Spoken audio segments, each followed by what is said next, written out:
Assalamu alaikum wa rahmatullahi wa barakatuh. Bismillah ar-Rahman ar-Rahim. Alhamdulillah. Nahmaduhu wa nasta'inuhu wa nastaghfiruh.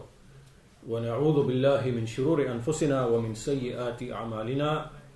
Man yahdihillahu fala mudilla lah. Wa man yudlil fala hadiya lah. Wa ashhadu an la ilaha illa Allah wahdahu la sharika lah. Wa ashhadu anna Muhammadan 'abduhu wa rasuluh. Amma ba'd. فإن أحسن الكلام كلام الله وخير الهدى هدى محمد صلى الله عليه وسلم وإن شر الأمور محدثاتها وكل محدثة بدعة وكل بدعة ضلالة وكل ضلالة في النار. So alhamdulillah, you've heard a very beneficial lecture from our brother Abu Iyaad, Taqweem, حفظه, explaining the reality of the madhab of the Salaf as it relates to the names and attributes. And as he mentioned, this is a huge topic, a tremendous topic, and it is not something that we can address in an evening, perhaps even in a weekend. It requires a detailed, sustained level of study to grasp this issue, this topic, and the seriousness of this topic. So what I want to do in my lecture, inshaAllah ta'ala, is I want to deal with some of the historical aspects, some of the aspects of history regarding Allah's names and attributes, how and why differing occurred in this subject, how and why the people deviated from what the messengers brought, and how the nation, the Muslim nation, split in this topic in the 2nd century, at the beginning of the 2nd century after Hijrah, and how those groups which appeared, who erred and deviated, then their foundations remained within the Ummah.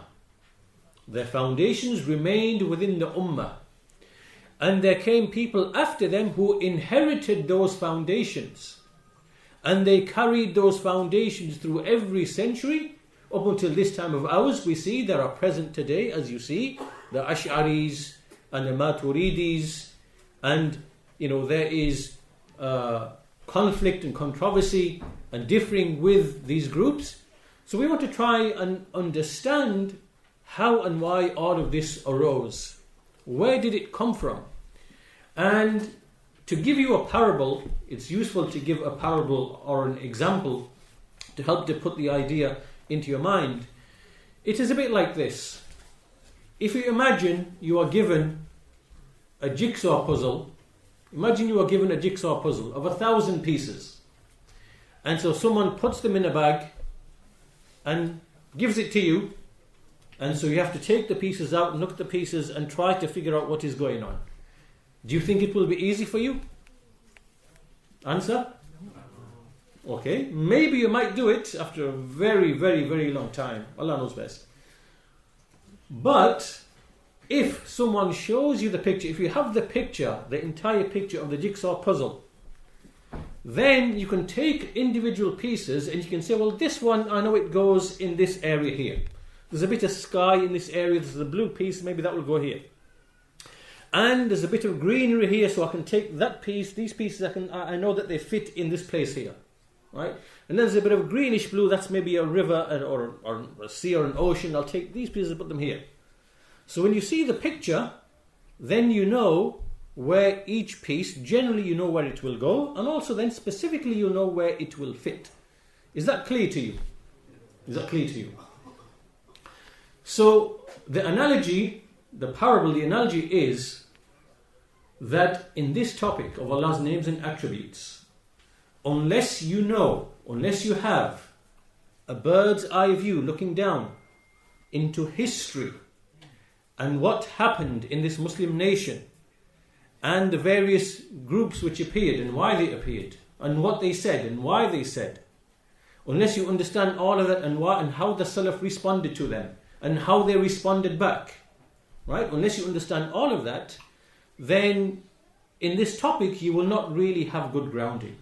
You'll be confused. And this is why, as we always say, and as Shaykh Salih al-Shaykh mentions a very important point, which is that in order to thoroughly understand Aqidah, you have to understand history. You have to understand the history of why did a particular statement appear. Why did the statement appear? Why did the people say this? And then you have to understand how the Salaf responded to that. And then you have to understand how... So once you understand the origins of these sayings and why people said these things, then you will be able to read the books of the Salaf with greater clarity. They will make more sense to you. You will understand why Ibn Taymiyyah is writing all of these books. Why did he write a book on the talbis of the Jahmiyyah, the deception of the Jahmiyyah? Why did he write a book on the issue of reason and revelation? Do they conflict with each other or do they agree with each other? Why is he writing these books? Or why did the Salaf, why did Imam Ahmad write, for example, Al-Radd al-Jahmiyyah? Why did Al-Bukhari include in his Sahih books which are a refutation of the Jahmiyyah? You will understand, then you will start understanding all of this. All of this will start to make sense. So basically my talk then, I'm going to try to squeeze it all in as much as possible. I don't think I'll achieve that in this evening, but we'll try our best. So my talk is basically intended to provide you this picture.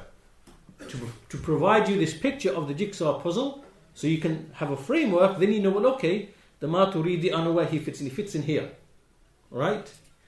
The Ash'ari, I know where he fits in. He fits in here. The Jahmi, he fits here, right? You take, and then you hear their statements. What a Jahmi says, right? If you say Allah is in a direction, it means He's in a space, which means He's a body. You know, okay, I take this, and this fits in right here, right? And its origin comes from here. Do you understand? This is what we are basically doing. So if you know the general framework or the general picture, the details you can then fill in afterwards. The hardest part is seeing the bigger picture at the beginning. This is what the hardest part is. But once you see the big picture, then every piece of information you come across in this topic of Allah's names and attributes, especially as it relates to the people of bid'ah, people of innovation, and what they are saying, you will know exactly where to put that particular statement of theirs and why they said it and why it is batil. Okay? So this is what, inshallah ta'ala, the aim and the objective is. So we'll start our lecture with the statement of Allah Azza wa Jal at the end of Surah Safat, the 37th Surah, the last three verses, and they are tremendous and mighty verses. In them, Allah Azza wa Jal, He says, Subhana Rabbika Rabbil Izzati Amma Yasifun wa Salamun ala al-Mursaleen walhamdulillahi Rabbil Alameen. There is a tremendous amount of fiqh within these three verses. And Ibn Kathir, rahimahullah ta'ala, he comments upon this and he says, ينزه تبارك وتعالى نفسه ويقدسها ويبرئها عما يقول الظالمون المكذبون المعتدون تعالى وتنزه وتقدس عن قولهم علوا كبيرا. He says, so basically there are three ayat in this passage. First of all, Ibn Kathir says that Allah Tabarak wa Ta'ala, He purifies Himself and He sanctifies Himself and He declares Himself free and innocent from whatever is said by the Zalimun, the oppressive people, the Mukaddibun, the liars, Al-Mu'tadun, and those who are transgressors. Allah is lofty and exalted and sanctified and pure and free and innocent from their statement with a great and mighty uluwan kabira. He is lofty above that in a great way. وَلِهَذَا قَالَ تَبَارَكَ وَتَعَالَى سُبْحَانَ رَبِّكَ رَبِّ الْعِزَّةِ. For this reason, Allah, the Blessed and the Most High, said, Subhana Rabbik, how free and sublime is your Lord, the Lord of might. Amma yasifun, from that which they describe. So in the first verse, Allah Azza wa Jal is negating every type of description, every type of speech, everything which has been said by the people who came before the revelation of the Quran, by any of the nations, whether it is the Yahud or the Nasara, the Jews or the Christians, or the Sabi'ah, those who are the star worshippers, or it is the Mushrikun from the Arabs or other than the Arabs, or whether it is the Falasifa, the philosophers of old, all the things that they said. In this ayah, everything that has been said previously, outside of the message of the prophets, it has been negated in this ayah. And Allah declares Himself above and beyond and sanctified from any and all of that. Secondly, in the next verse, He says, وَسَلَامٌ عَلَى الْمُرْسَلِينَ, which means, and peace or safety is upon the messengers. So Ibn Kathir says, أي سلام الله عليهم في الدنيا والآخرة لسلامة ما قالوه في ربهم وصحته وحقيته. So he says, meaning that there is the protection or the safety of Allah upon them in this life and hereafter, due to the salama, meaning that what they said about their Lord, it is sound and secure and safe, and it is authentic and it is true. So meaning that now everything else that was said about Allah Azza wa Jal by all the previous people, it is negated. And then He established that the prophets, they are the ones who are safe and secure in whatever they say about Allah Azza wa Jal, in what they describe Allah Azza wa Jal with. So this now establishes that the route to knowledge, the route to the knowledge of Allah is from whom? From what? It is through authentic revelation.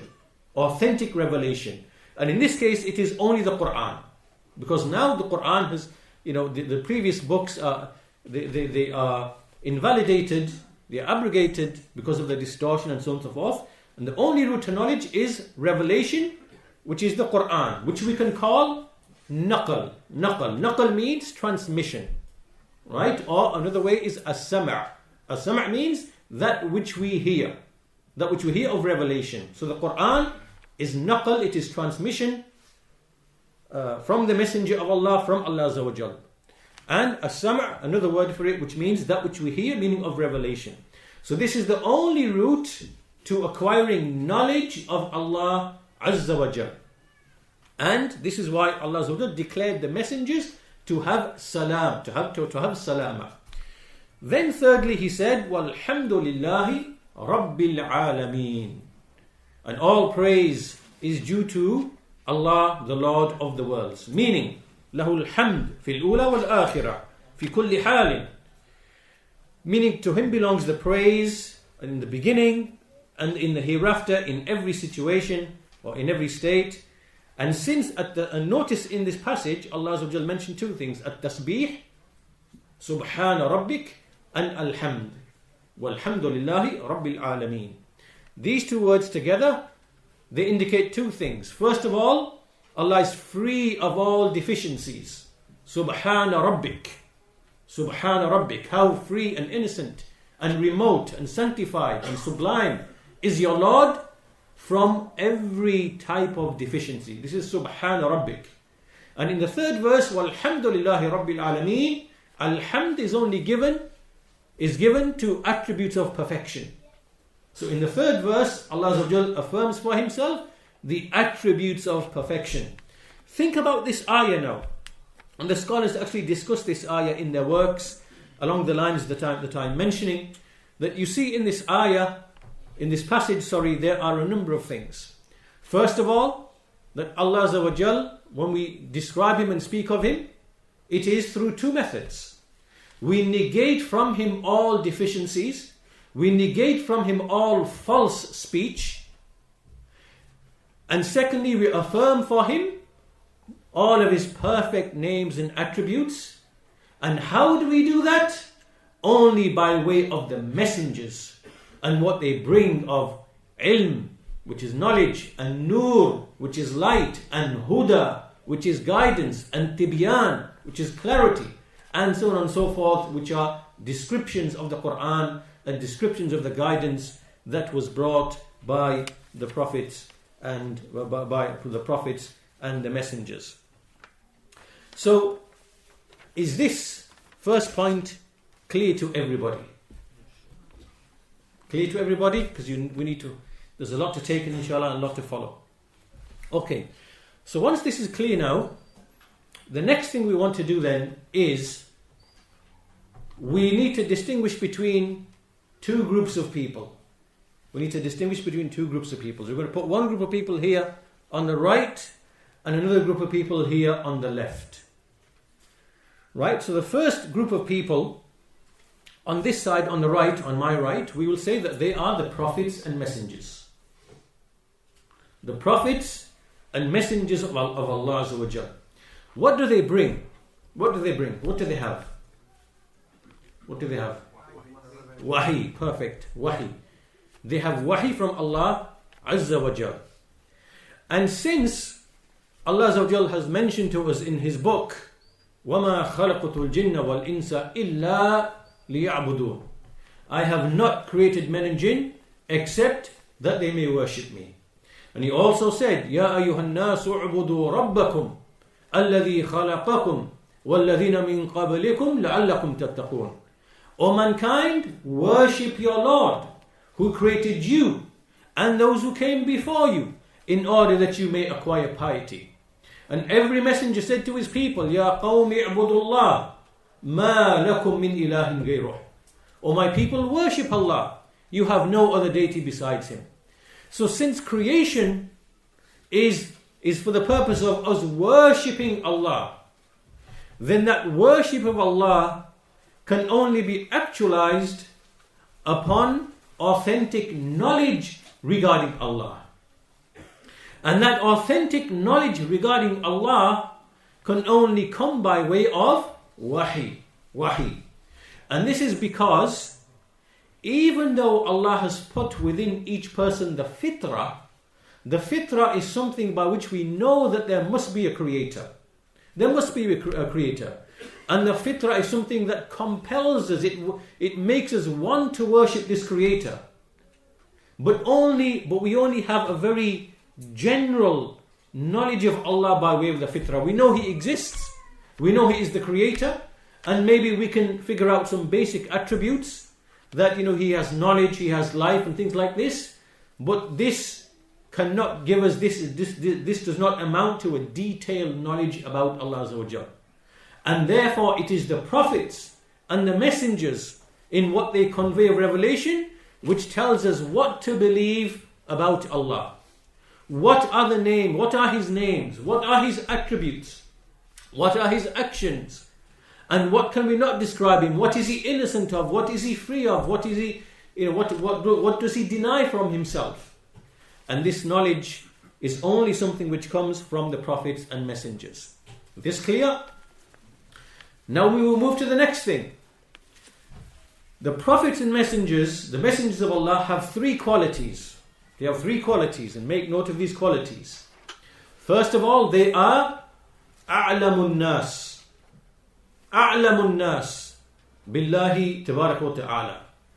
First of all, they are the most knowledgeable of Allah's creation about Allah.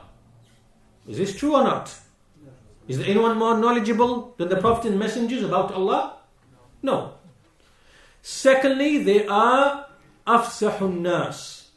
أفسح الناس, which means that they are the most eloquent of people in speech when they speak about Allah.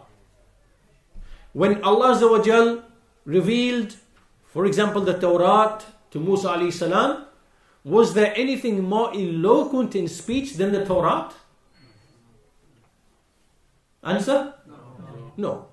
The Quran which Allah revealed to the Messenger Muhammad sallallahu alaihi wasallam, is there anything more eloquent?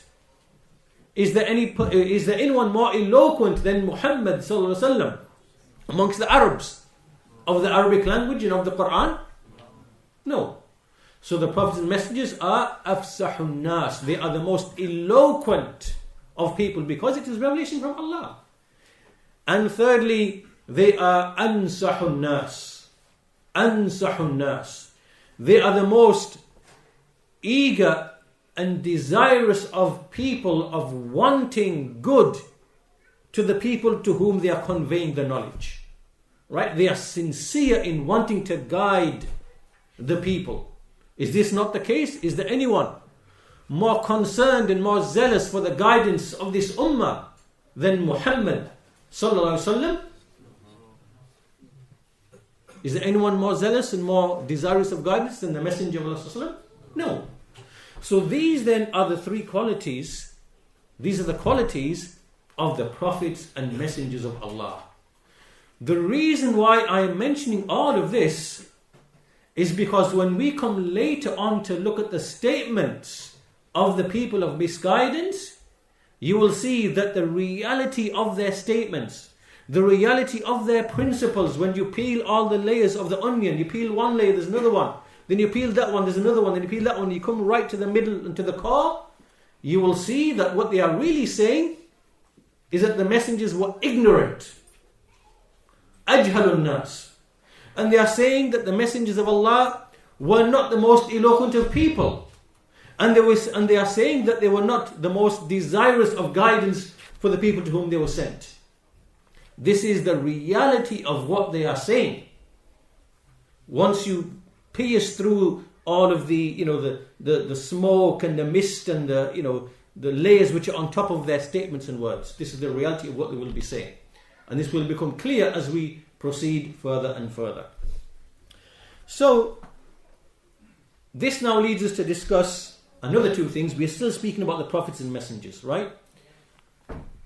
Once all of this is clear and revelation comes to you, what is the first obligation? What is the first wajib upon any person? Listen and obey. Tawheed. Tawheed, correct answer. First obligation is to make the shahadatan. The first wajib in Islam is to establish, to declare your faith in Allah and to express the shahadatan. This is the first obligation. Why? Because first of all, you already have the fitrah. You know Allah exists. And so there is nothing for you except to say, Ashhadu an la ilaha illallah wa ashhadu anna Muhammadan Rasulullah. And then to learn your religion and to acquire knowledge of the aqidah, of the names, attributes of Iman, and to learn the ahkam and the ibadat and to worship Allah. This is the first obligation, right? And secondly, how do we come to know Allah? Is it obligatory to know Allah by way of revelation? Or is it obligatory to know Allah by way of reason, by aql? What's the answer? By what? By revelation. Right? And we'll look at the proofs for that later on, inshallah. For now, I just want to distinguish between the prophets and messengers over here, on this side, and another group on this side. Right? So, putting all of this together now, Allah Azza wa Jal created mankind to worship Him. He made it easy for them to worship Him because He put within them the fitrah. The fitrah is something by which we instinctively know that there is a creator. We don't need to think about it. We don't need to reason. We just know and we feel that there is a creator. Allah put this, from His mercy, He put this in mankind. Then He sent prophets and messengers with knowledge about Himself in a detailed manner. His names, His attributes, His actions, by way of messengers who are a'lamun nas wa afsahun nas wa ansahun nas, the most knowledgeable and the most eloquent and the most sincere in wanting guidance for the people to whom they were sent. And on account of all of this, we know that the first obligation is to declare your belief in Allah and to worship Him alone. And it is obligatory to know Allah by way of revelation, not by reason. Is all of this clear to you now? Right? So therefore a Muslim, he turns to the prophets and messengers, he turns to the revealed books, and he learns what Allah has mentioned about himself, about his names, his attributes, and what Allah has denied from himself of deficiencies and shortcomings, that for example he has a son, or that he becomes tired, or that he's unaware, and all of these things which are deficiencies. So he negates them and he affirms perfections for himself. And from that we acquire knowledge of Allah as He intended, as He wanted, and we worship Him. Why? Because this knowledge, it creates these feelings in our hearts. It creates love, hope, fear, reliance, remorse, and so on and so forth. And so this ilm is something that leads us and helps us to worship Allah upon Tawheed. Right? So now we have finished discussing the prophets and the messengers and what they bring. It is wahi. Wahi, or it is naqal. We say naqal. Naqal means that which is being transmitted. On this side, we have another group of people, and we will call them the philosophers. Right? The philosophers. And specifically, I mean the Greek philosophers. Right? These are people like Plato and Aristotle. You've probably heard of these people, and they are taught in the schools and so on and so forth. And this is crucial to understand because we want to contrast between the prophets and messengers on the one hand and how they guide the people, and these people over here who are the philosophers. Right? How do the philosophers, how do they speak about the world and about the things that they cannot see? They use what? They use what? Aql. They use reason. Right? So what these philosophers, what they did is they said that we want to have a rational understanding of the creator or the originator. Right? How can we rationally understand who is this being or this thing that we know is governing the universe? Right? And how can we acquire knowledge of him? Remember, these people are misguided people. There is no book sent to them. They are star worshippers. They are polytheists. They are idolaters. And they just use their aql to try to understand the world and to try to understand things that they cannot see. Right? And so they basically said, aql is the foundation of all knowledge. Is this true? Is this true? Is aql the foundation of knowledge about Allah? No, it's not. We've already established that it is wajib to know Allah by way of naql, wahi. Yes? We already established that. These people, the general principle they have is that it is it is basically the only sound basis of knowledge. The only way we can get sound knowledge is by using this. Right? And this is something which is said by all of the philosophers and disbelievers and atheists in all times and ages. They say the same thing. Like today, you have scientists and they say, yes, the scientific method and reason is the only route to knowledge.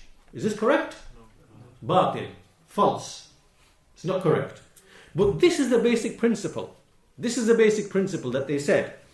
And so what they began to do is they began to speak about this being that they thought was behind the universe.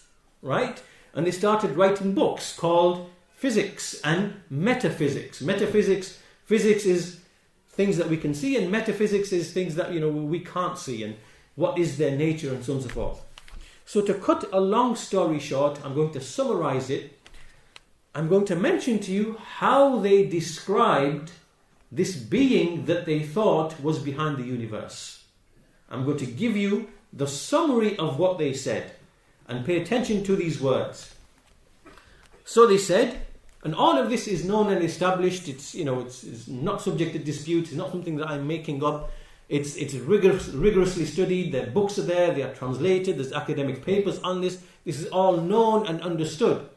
And really, the Ash'ariyyahs and Maturidiyyahs, the ones at the very top of the pyramid, they know exactly what is being said here. They know and understand what is being said here, and they know this full well. Right? But the ones who are underneath, in the middle layer of the pyramid, and the blind followers at the bottom, they are basically clueless about all of this. They don't know any of this. Right? But the ones right at the top, they know, when they hear this speech, they will know that we know what they are upon and what they're about. Right? So, listen to the speech of Aristotle and Plato, how they are describing the divine, meaning that being that they believe is behind the universe. They say, he is without a body. Without a body. Doesn't have a body. He doesn't, without limit, doesn't have any limits. He is without change. He cannot change. He does not have mutability. He's immutable. What does this mean? That he can't change. He's fixed. He is without parts. He's not divisible. He doesn't have any parts. He is not subject to time. He's not confined by time, confined by space. Can you start to understand this language now? Do you understand this language? Because this language is what you will see in the books of the Ash'aris and Maturidiyyahs. This is where it's coming from, right? It's coming from that source. So we'll make the link later on, inshallah ta'ala. So they're saying this being is without a body, he's without parts, and he's without passions. By passions, they mean things like loving and being pleased and being angry and things like this.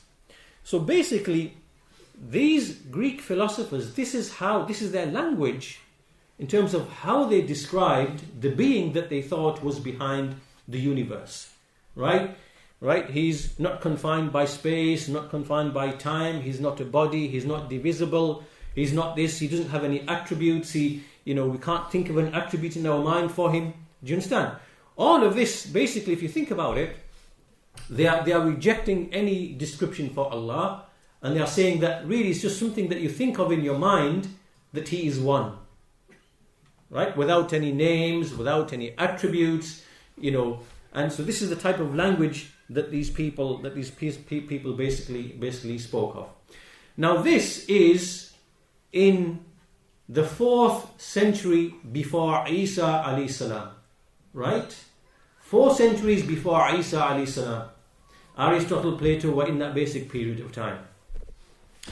So then what happened is that this idea or this speech and this language of Plato and Aristotle, the Jews and the Christians and the Sabi'ah, they acquired this language and they acquired these ideas and they began to speak about Allah in exactly the same way. In exactly the same way. So meaning that this type of knowledge, this type of language is something that the previous nations fell into before the people of Islam fell into it. Right? So meaning that the people like the Ash'aris and Maturidiyyahs and the Jahmiyyah and the Mu'tazila, they are not something new among the nations. They are not something new among the nations. This is something which already happened to the Jews. It happened to the Christians and it happened to the Sabi'ah. And these things that we are speaking of about ta'wil and tafweed and so on and so forth, which are these mechanisms, this is not something new. This already existed amongst the Jews and amongst the Christians many hundreds of years before Islam even came. And therefore, if you go and you research in the academic papers and in history books and so on and so forth, again, all of this is well known and established and clear. I will give you some names. For example, there was a Jewish rabbi by the name of Philo Judaeus of Alexandria, in Egypt, Alexandria. He died in the year 50 after, in the Christian era, meaning that he was alive in the time of Isa alayhi salam. And this man, in his books, when you read his books, you will find the same things and the same type of language that you will find today in the books of the Ash'aris and the Maturidiyyahs. Right? Allah is not a jism. Allah is not a body. Allah is not an Arab. Allah is not an accident or an incidental attribute. Allah is not in place. Allah is not in a location. Allah is not this. Allah is not that. This is what we call negative theology. You only describe Allah in negatives. You only say what He isn't rather than saying what He is. Because if you say what He is, you've likened him to the creation. Do you understand the basic idea now? Right? So this is something that was already present amongst those Greeks, Plotinus and others like that. And so this Philo, he's speaking with the same language. 800 years, 700 years before Jahm bin Safwan, the Jahmiyyah, the Mu'tazila, the Kullabiyyah, the Ash'ariyyah, the Maturidiyyah. Right? Then after him, you have amongst the Christians, they became affected by the same thing. There is Clement of Alexandria in the 3rd century after Isa alayhi salam, speaking exactly the same language. God is without parts, without a body, without,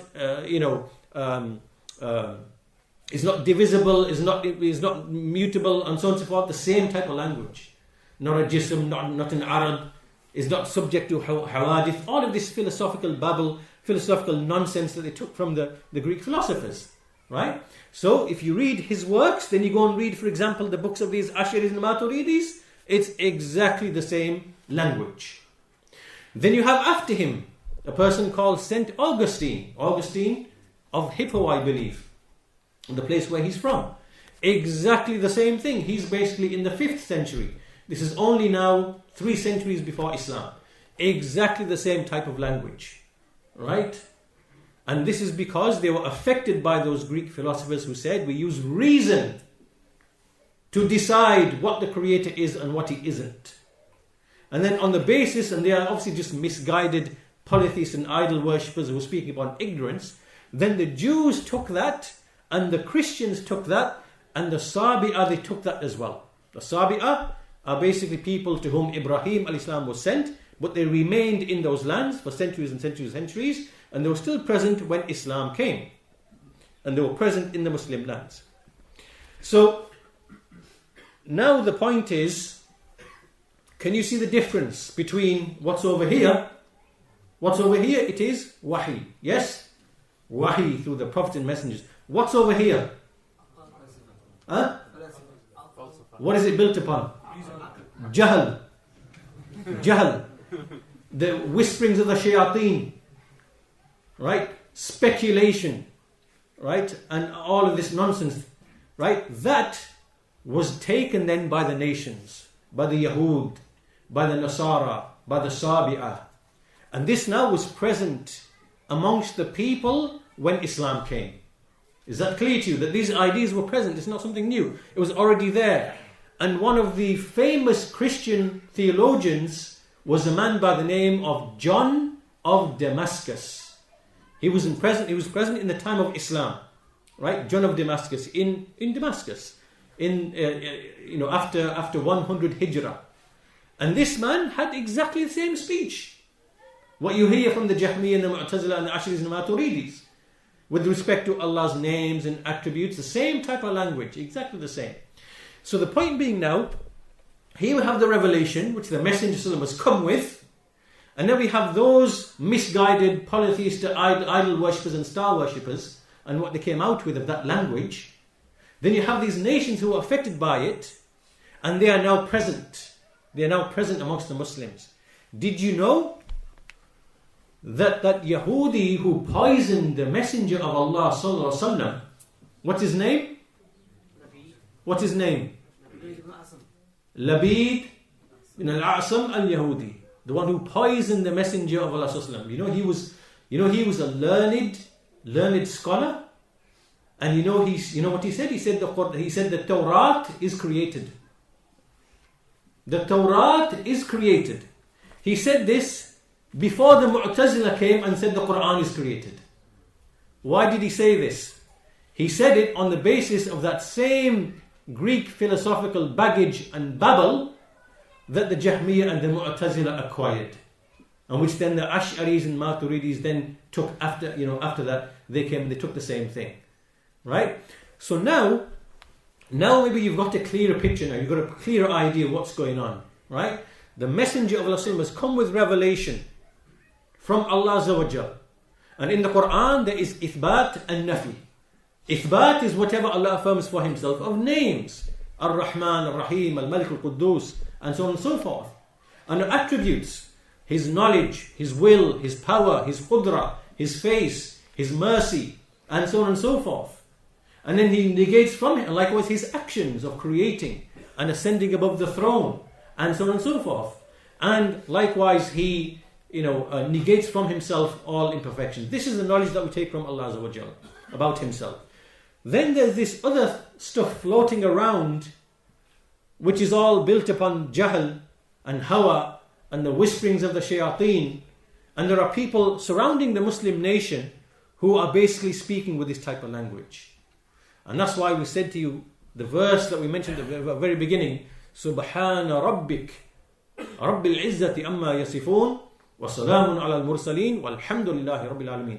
You have to keep those ayat in mind as we move through this history, because their relevance will become clear to you, the relevance of these verses. So, now that this is clear, we now want to move on. In fact, before we move to the next stage, I want to read a statement here from Shaykh Ibn Taymiyyah rahimahullah ta'ala. And this is at the beginning of the second volume of Kitab an-Nubuwat. It's a great, fantastic book. And at the beginning of this book, he says, he's speaking now about the usul of the religion. How do we take the usul of our religion? He says, قَدْ ذَكَرْنَا فِي غَيْرِ مَوْضِعٍ أَنَّ أُصُولَ الدِّينِ الَّذِي بَعَثَ اللَّهُ بِهِ رَسُولَهُ مُحَمَّدًا صلى الله عليه وسلم قد بينها في القرآن أحسن بيان وبين دلائل الربوبية والوحدانية ودلائل أسماء الرب وصفاته وبين دلائل نبوة أنبيائه وبين المعاد بين إمكانه وقدرته عليه في غير موضع. I'll translate inshallah, because it's a lengthy passage. I'll get the gist of the meaning to you. He's saying basically that the foundations of our religion, the usul of our religion, which Allah sent the messenger with, the Quran has explained them in the most excellent of manner. And the Quran has explained all of the evidences for his rububiyyah, for his wahdaniyah, for his names and attributes, and for all the other things about the correctness of the truthfulness of his prophets, and about resurrection, in the best of ways, with evidences, clear, rational evidences. And therefore Allah has made clear all of the usul of the religion, which is the deen of Allah, and He has therefore conveyed beneficial knowledge and righteous action. This is what we believe. Is this not true? Do you believe that Allah has given us perfect guidance? Do you believe or not? Do you believe the Quran and the Sunnah have given us everything that we need to worship Allah and to have sound knowledge of Him and to worship Him alone? And also in terms of how do we argue for the foundations of our religion? Do you believe Allah has provided all that? Yes. This is most certainly and definitely the case. So far, what have we established? I want someone to tell me from the audience, what are the things that we've established so far before we now move to the next stage? Anybody want to offer? Fadl. First thing we established, barakallahu fikum, that the first you mentioned in the last was Safet. Yeah. Allah subhanahu wa ta'ala praised Himself and He praised the prophets and He negates any differences for Himself. Yeah. And He affirmed perfection for Himself. He said, Alhamdulillah Rabbil Alameen. Yeah. Also you established Ahsanallahu ilaykum that generally speaking that we have the prophets and messengers who came with the wahi, and in order to speak about Allah subhanahu wa ta'ala you need the wahi from Him subhanahu wa ta'ala. And we have the other people on the other side, the Philosophers, who claiming they are using the aql, who are clearly going against the prophets and messengers. And you establish Ahsanallahu ilaykum that this aqidah existed way before Islam, and it has been taken from the Plato and Aristotle. Also you mentioned about Ruwayd al-Asam, that he's the first person who, not first person, but he was the one who poisoned the Messenger, who was spreading that Torah is created, and he took it from the philosopher. Okay, so you basically have a general picture now that there is revelation from Allah which is brought by the messengers, and our knowledge about Allah is by way of wahi, it is not by way of reason, right? And we said on the other hand there are the misguided, straying, wandering, blind people like the Falasifa who were there before, centuries before Islam, and they were just using their aql to try to, think think about how the being that they believe is behind the creation, what he is like. And they came up with this language, right? And this described him in this way, that he's not in a place, he's not in a direction, he's not in a location, he's not divisible, he's not in parts. And this type of philosophical language is the same language that you see in the books of the Ash'aris and the Maturidiyyah. This is basically where it's coming from, right? So there are only two ways. Now we're going to move to the second part of our lecture now. There are only two ways. Either you are a follower, in fact there are only two positions. Either you are a follower of the prophets and messengers, either you are following them 100%, and if you are not, then you are on this camp, you're on this side. There is no other way. So either you are here following the prophets and messengers and following the methodology that they brought, and you are speaking about Allah on the basis of that. If you're not there 100%, you will be in that direction over there. Was that clear to you? There are only two positions, either here or over there. There's no other third position. Alright? This now brings us now to discuss the early history of Islam and how this idea now entered into the Muslim nation. Right? And what we will establish is that there is a group of people who are known as Ahlul-Kalam. You heard this word. I'm sure everybody's heard this kalam. The people of Kalam, Ilmul Kalam, Al-Mutakallimun. You probably heard all of this, right? And this, we'll call this a family, a number of groups of people. The Ahlul Kalam, the Ilmul Kalam. Can someone tell me, just give me one group each. I want to get all the names of the groups of these people who enter into the people of Kalam. Okay, we have Mu'tazila, one group. Jahmiyyah, another group. Ash'aris, Ash'ariyyah. Kullabiyyah. Who else? Maturidiyyah. Any others? Salimiyyah. Another one more? Huh? No. Karramiyyah. We have the Karramiyyah, right? You might have heard some of these names. You probably heard of Ash'aris, Maturidis, obviously. Some of them you might not have heard of. What about the Hishamiyyah? Hishamiyyah are Rafida, Shia. In the 2nd century, they were affected by this as well. Huh? Not quite. Maybe there's some overlap, but not quite. So basically we have these 6 or 7 names. Jahmiyyah, Mu'tazila in order. Jahmiyyah, Mu'tazila in the 2nd century. Kullabiyyah, Karramiyyah in the 3rd century. Ash'ariyyah, Maturidiyyah, Salimiyyah in the 4th century. Right? All of them, we refer to them as what? Ilmul Kalam. Ahlul Kalam. What is this Ilmul Kalam? It is from where? The language of these people. That's what it is. The language of these people used to describe Allah and to speak about Allah. This is what the people of Kalam are. They've taken this as the foundation. They've said, right, we're going to take the language of these people and we're going to try to argue in favor of Islam. Do you understand what they were trying to do? They're saying basically that we're going to take the science and the language and the philosophy of these people. We're going to take these tools. Then we're going to try to argue using these tools to prove that Allah exists and to prove the prophethood of the prophets and to prove resurrection. Can you now see the danger in this? Can you see the danger?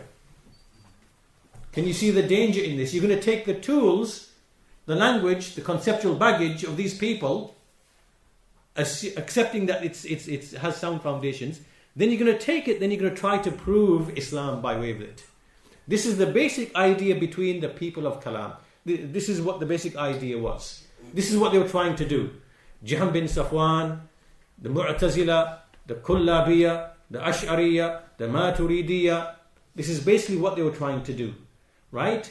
And because of this great mistake that they made, tremendous mistake that they made, this is what then led them and forced them to start denying the names and attributes of Allah Azza wa Jal. Right? because there was a clash, there was a conflict, right? What they were doing was they were trying to use this language to prove that Allah exists. But the argument they were using, it was contradicted by the Quran, because in the Quran, Allah says He has attributes, Allah says He has actions, and this was contradicting the argument they were using. So they had to make a choice. They had to make a choice. Which one do we give precedence? Do we put reason higher and make the Quran subservient to it? Or do we put the Quran higher and basically say, well, this method is basically false, we're going to leave it? Do you understand? Right? This was the question, this was the choice that they had to make when they started using this philosophy and this language. Right? Because it clashed with the Quran. So what did they decide? They said, actually, basically, we're going to accept this language and terminology to be the truth because we are proving Allah's existence by way of it.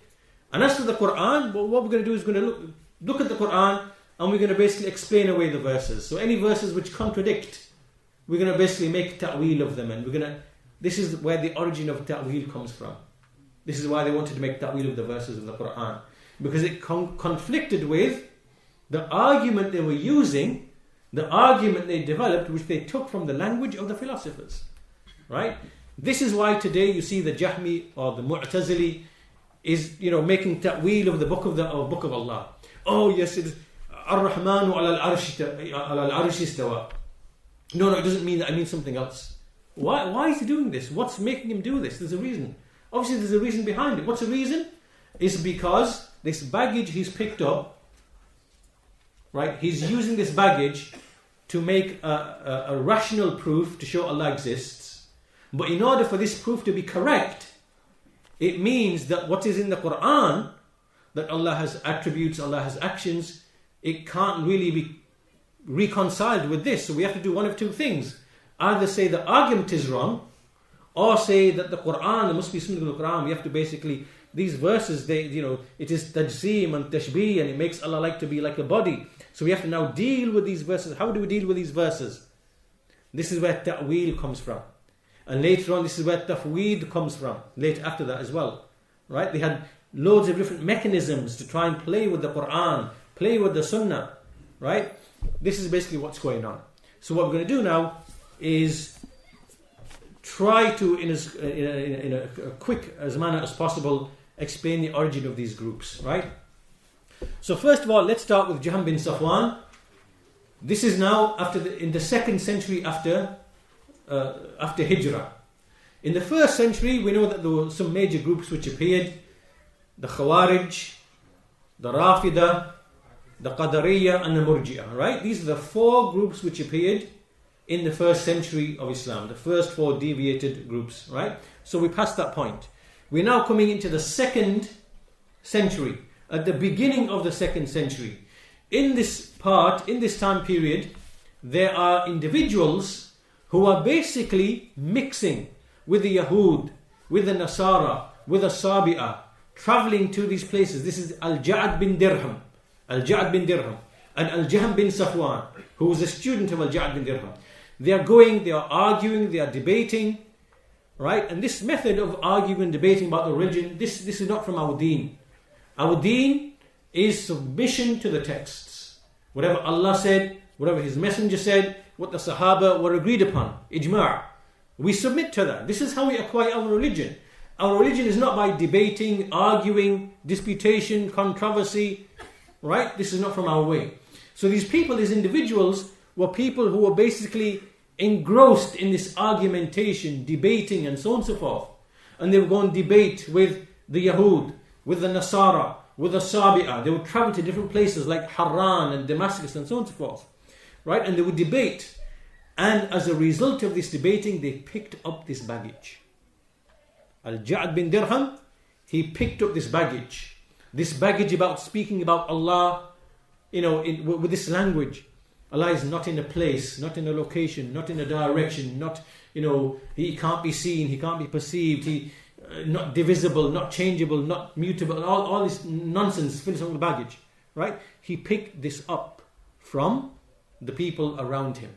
Then he passed this on to Jahm bin Safwan.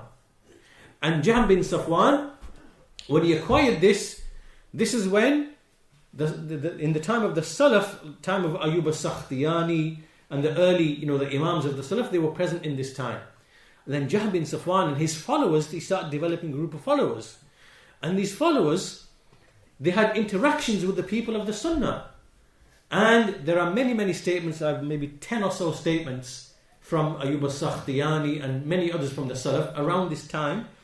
And when they were having discussions with these Jahmiyyah, they realized that there's something these people are trying to say, but they're not really saying it. Right? And so that's why we have statements from Ayyub as-Sakhtiyani and others. They're saying that the Jahmiyyah are revolving around the statement that there is no Lord above the heaven. Right?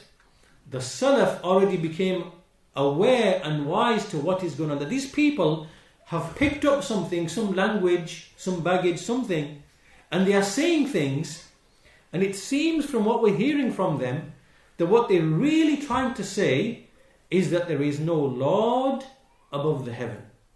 But they weren't really saying it, because that would be clear, manifest kufr if they were to say it openly to the Salaf, but they didn't say it. At that time they couldn't say it. Right? And the reason why they were saying this, it comes back to that baggage. They're saying, well, if Allah is above, then above means a direction, and a direction means space, and if something is in a space, it means it's occupying a place, and if it's a place, it means, if it's occupying a place, it means it must be a body. See all this poisonous nonsense that they're coming up with, right? It must be in a body. And to say Allah is a body is tajseem. It is kufr, because you've likened him now to all the bodies. Where have they taken this from? Where is this from? Is this from any revealed book? Did any messenger speak with this? Did any Sahabi speak with this? Did Imam Malik speak with this? Did Abu Hanifa speak with this? Who spoke with this? No one. No one from the people of ilm, people of knowledge, people of guidance. And so this is what they were trying to say in that time period, because they were poisoned with this basic language. So the Jahmiyyah now began to appear as a group, and they began to start saying these things. And these things are from the major symbols of our belief. Where is Allah? Allah is above His creation, above His throne. He stated it clearly in the Quran and in the texts. How can you... So at this stage they were not openly denying this stuff. Right? They were just speaking in a manner where you think, it's not clear what they're saying, but that's what they are basically implying. Now, another thing that they began to deny as well is that Allah will not be seen in the hereafter. We won't see Allah in the hereafter. Why is this? Why did they say this? They said it because, well, to look at something, to see something, you have to look towards it. And if you're looking towards something, you're looking in a direction. And we're back to the same nonsense. And if you're looking in the direction, there must be something in that space, and that space must be occupied, not occupied. All of this is what's in the writings of that idolater, mushrik, star worshipper Aristotle. That's where all of this is from, right? Place, direction, location, all this gibberish and nonsense. But this is what they were coming out with. So they basically said, hang on, believers seeing Allah in the hereafter, I don't think so, because this would mean Allah is a body, and this is kufr. So we can't accept these narrations. Do you understand? That's what they're basically saying. And likewise, they began to say as well, hold on, if Allah speaks with speech, then it means He's changed. Something's changed in His essence. How can He have speech? Because if He speaks with something, then it means something has changed with Him. Because He's speaking something that He never said before. Right? So now, remember, it goes back to what Aristotle was saying about the first cause, or the first being is unchangeable, immutable, is not subject to change or events. This is where they're getting this from as well. So they said, Allah doesn't have any attributes like speech. Because if He had these attributes, it would mean that He is created and He's subject to change. Right? So Allah can't speak. Therefore, how do we explain this Quran? What is this Quran then? If Allah doesn't speak and can't speak and doesn't have the attribute of speech, how do we explain what this Quran is? This Quran must be something created. Do you understand? Do you understand how they've come to this conclusion? Right? Because to them, Allah can't have attributes, because He'd be like the creation. Allah can't speak as and when He wills, because this now would make Him subject to change and events. So therefore, Allah can't speak, and therefore this Quran must be something that is just created. It's a created thing, right? So they began to also speak with the creation of the Quran. And this is where the Mu'tazila took this from, right? At the end of the 2nd century of Islam. So from this, can you start seeing now the various statements of the Jahmiyyah and where they came from? Is that clear to you, where it's coming from, what the origin of this is? Yeah. The statements that they began to make. And I'm going to read to you a number of statements from some of the Salaf regarding what I said before. This is a statement from Hamad bin Zayd. Hamad bin Zayd قال سليمان بن حرب سمعت حماد بن زيد يقول, and Hamad bin Zayd is from the Imams of the Salaf. He died in the year 179 Hijrah. He said, إنما يدورون على أن يقولوا ليس في السماء إله. They are revolving around the issue. They are wanting to say that there is no Lord above the heaven. There is no deity above the heaven.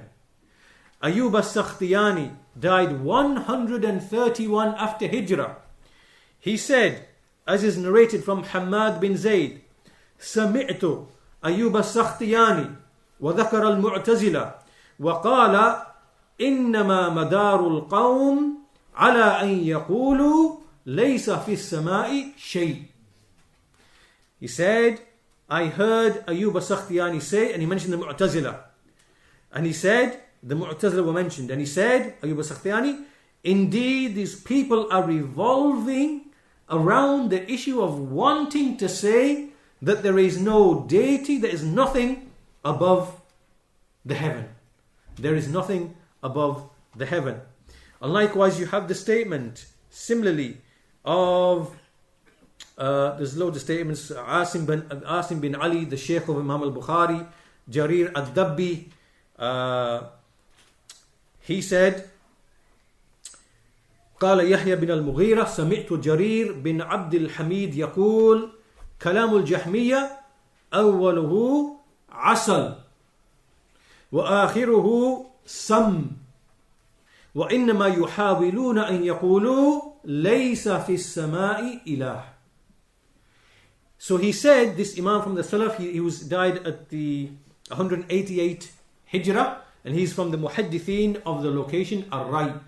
So he said, the statement of the Jahmiyyah at the beginning, it is honey.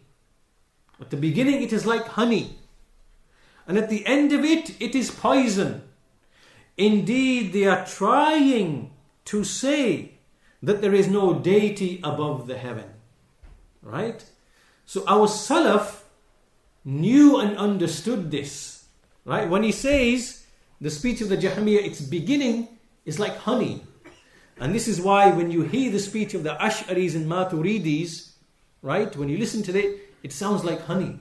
It sounds like honey. You know, we are declaring Allah free of imperfections. He's not like the bodies. He's not confined. He's not limited. He's not this, he's not that, whatever. All sounds like honey. Right? This is similar to the Khawarij when they speak about politics. Right? They speak with emotion, rhetoric, fiery zeal. And they convince you about that they're trying to argue for justice and so on. And they draw you into their web. Right? Very emotional. Right? Likewise here with the Jahmiyyah and the Mu'tazila and the way they claim that we're trying to declare free Allah of imperfections and then they come out with all this stuff. Sounds like honey. What's at the end of it? It is poison. Because what it really means when you peel all the layers is that they are saying there is no deity above the heaven and Allah will not be seen in the hereafter. And Allah does not, and this Quran, this Arabic Quran that we hear and we recite and we memorize, this is not the speech of Allah, it's something created. Right? These are the things which are necessitated by their theology, by the foundations they are using to speak about Allah. So the Salaf already knew and they understood this in the 2nd century after Hijrah. They knew exactly what these people were intending to say and what intending to say. So these were the basic ideas then the Jahmiyyah came up with. There is no Lord above the heaven. Allah does not have speech, therefore the Quran is created. Allah will not be seen in the hereafter with the vision of the eyes, because why? Because otherwise it would mean He's a body, occupying space and all this nonsense. Right? So this is now what they put into motion. Alright. Remember we said, either you are here with the prophets and messengers, or you are over there. Do you understand? Right? Because they use the baggage of the philosophers. Look at the conclusions. What are the conclusions they're coming to? They're identical to the philosophers, aren't they? Yeah? Because you're using the baggage. Then you're going to be led to the same conclusions as them. Right? That Allah is just really something in the mind that you can think of. Right? He's got no attributes. And so you start undermining the actual existence of Allah Azza wa Jal. Why? Because you're saying He has no names, has no attributes, has no actions. And anything which has no attributes, it doesn't have any existence. Right? There's nothing can exist unless it has at least one attribute. Yes, as Ibn Taymiyyah mentions, right? That nothing can exist unless it has an attribute. You can't think of anything in your mind which doesn't have an attribute, right? And so that's why this really, the deen of the Jahmiyyah is something that leads towards atheism. It leads you towards believing in nothingness, right? Because something without names, attributes, is something that really doesn't exist. But that's what the Jahmiyyah, this is where, the direction that they were going in, because of the baggage that they took from whom? From the philosophers. Right? Is that clear? So now we have the Jahmiyyah have now appeared in the Ummah, in the Muslim nation. And this statement in Al-Asma'i wa Sifat was taken from them by the Mu'tazila. So Amr bin Ubaid and those people who are with him, they then acquired this doctrine from the Jahmiyyah. And the difference between the Jahmiyyah and the Mu'tazila is that the Jahmiyyah were just really, they didn't write any books, they didn't establish a school of doctrine, they didn't have circles like this. They were just people walking around saying the speech, and the Salaf abused them and reviled them and attacked them and refuted them, right? The Mu'tazila, now they took the basic ideas, they began to write this down now. They began to elaborate upon this whole thing. And they began to refine the proofs and the evidences and write about these things about, ajsam and a'rad and, bodies, accidents and things like that, and write down books. And they developed this and took it to another level. Right? So what these Mu'tazila did is they thought, right, okay, how can we fight against the Salaf? How can we fight them? How can we establish our belief? So they began to invent principles by which they could promote these ideas. From those principles they invented they said, well, we distinguish between mutawatir and ahad. We only accept the mutawatir. And ahad, this is just speculative, it's not really knowledge. Why were they saying this? Because they detested the fact that the Salaf were narrating the ahadith to do with what? To do with an-nuzul, Allah's descent to the lowest heaven, and the various the hadith to do with the sifat, the attributes of Allah Azza wa Jal. They detested this. So they thought, how can we fight against this now? Right? Obviously they are juhal when it comes to ilm al-hadith, to the athar. So they began to invent principles. Mutawatir, ahad. Right? Anything which is mutawatir, we'll accept it. Ahad, or we'll reject it because it's only speculative. Right? This is one false principle they brought into the ummah. Right? And the scholars refuted this, Imam Ahmad and other than them. Another principle they brought is that they brought this idea of haqiqah and majaz. Right? There is what is the reality in language, and there is the metaphorical language, what is just like metaphorical, it's not really meant or intended. This has never been spoken by any sahabi, by any tabi'i, by any of the imams, nor by any of the imams of the madahib in fiqh, nor by any of the imams in the Arabic language. Not Al-Khalil, not Sibawayh, none of them. This thing is unheard of from the likes of them. This was invented by the Mu'tazila, and then it was taken by the Ash'ariyyahs and Maturidis as a means of attacking those verses and those ahadith which didn't agree with their foundations, the foundations that they were upon, which they took from the philosophers. So they could say, yes, this verse actually it's metaphorical. Al-Istiwa metaphorical. Hand metaphorical. Hand means qudra or ni'mah. Do you understand? This is another device now that they brought in order to fight against this. Likewise, they invented ta'wil as a mechanism to attack those texts which they didn't like, which clashed with their theology. So this is why in this time period, at the end of the 2nd century, the Mu'tazila, they grew strong. And some of them, they began to take all the verses of the Quran to do with the attributes and inventing ta'wils for them. And one of the men who did this, his name is Bishr al-Marisi al-Hanafi al-Jahmi. This man was a Hanafi, he was a Jahmi, and he was known as Bishr al-Marisi. And he's the one who brought together all these ta'wils of the book in the book of Allah, and these are the ta'wils that the Ash'aris and Maturidis are relying upon. Right? The later ones who came afterwards. All of them come back to this man, Bishr al-Marisi al-Hanafi al-Jahmi. And the Imams of the Salaf, they wrote a book, like Imam al-Darimi, rahimahullah, wrote a book, Naqd Uthman bin Sa'id ala Bishr al-Marisi al-Jahmi al-Anid. Fantastic title and an excellent book. And so, in this time period then, we have the ta'wils now. So what do we see now? In the time of the Jahmiyyah, it was just speech. Now in the time of the Mu'tazila, now it starts becoming like a proper school of doctrine. Right? Principles are being outlined. Mutawatir, ahad, majaz, haqiqah. Ta'wils are being invented now to start addressing those texts of the Quran which they believe is tajzeeb and tashbih and kufr. Because this is really what they are saying. They are saying that Allah Azza wa Jal revealed to the Messenger of Allah, and what he conveyed to the people is something which, if we leave it as it is, it's tajzeeb and kufr and tashbih.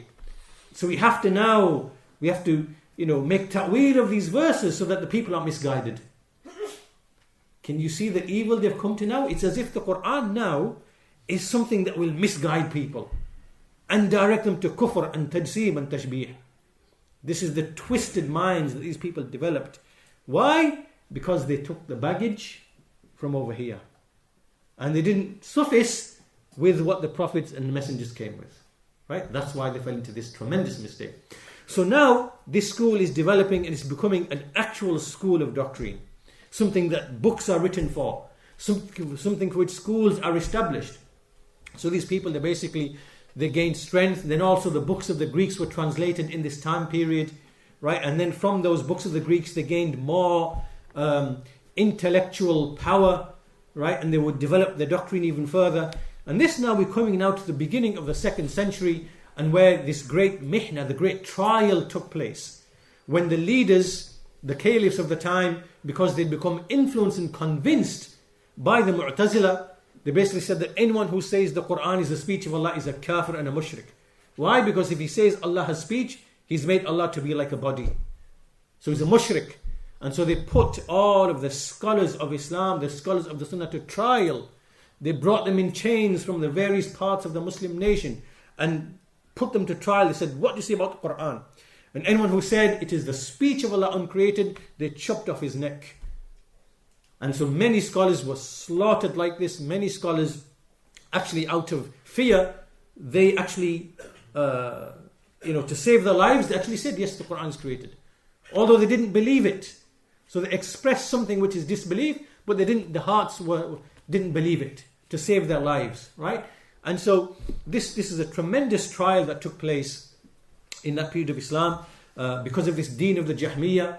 And then, as we know, Imam Ahmad, rahimahullah ta'ala, he's the one who, for a good 7, 8, 9, 10 year period, he was brought in chains, in prison, beaten, arguing, debating. Then all these people, the heads of the Jahmiyyah, they came from all different places and they would argue against him in front of the caliph. And he would refute them and demolish them and annihilate them and so on and so forth.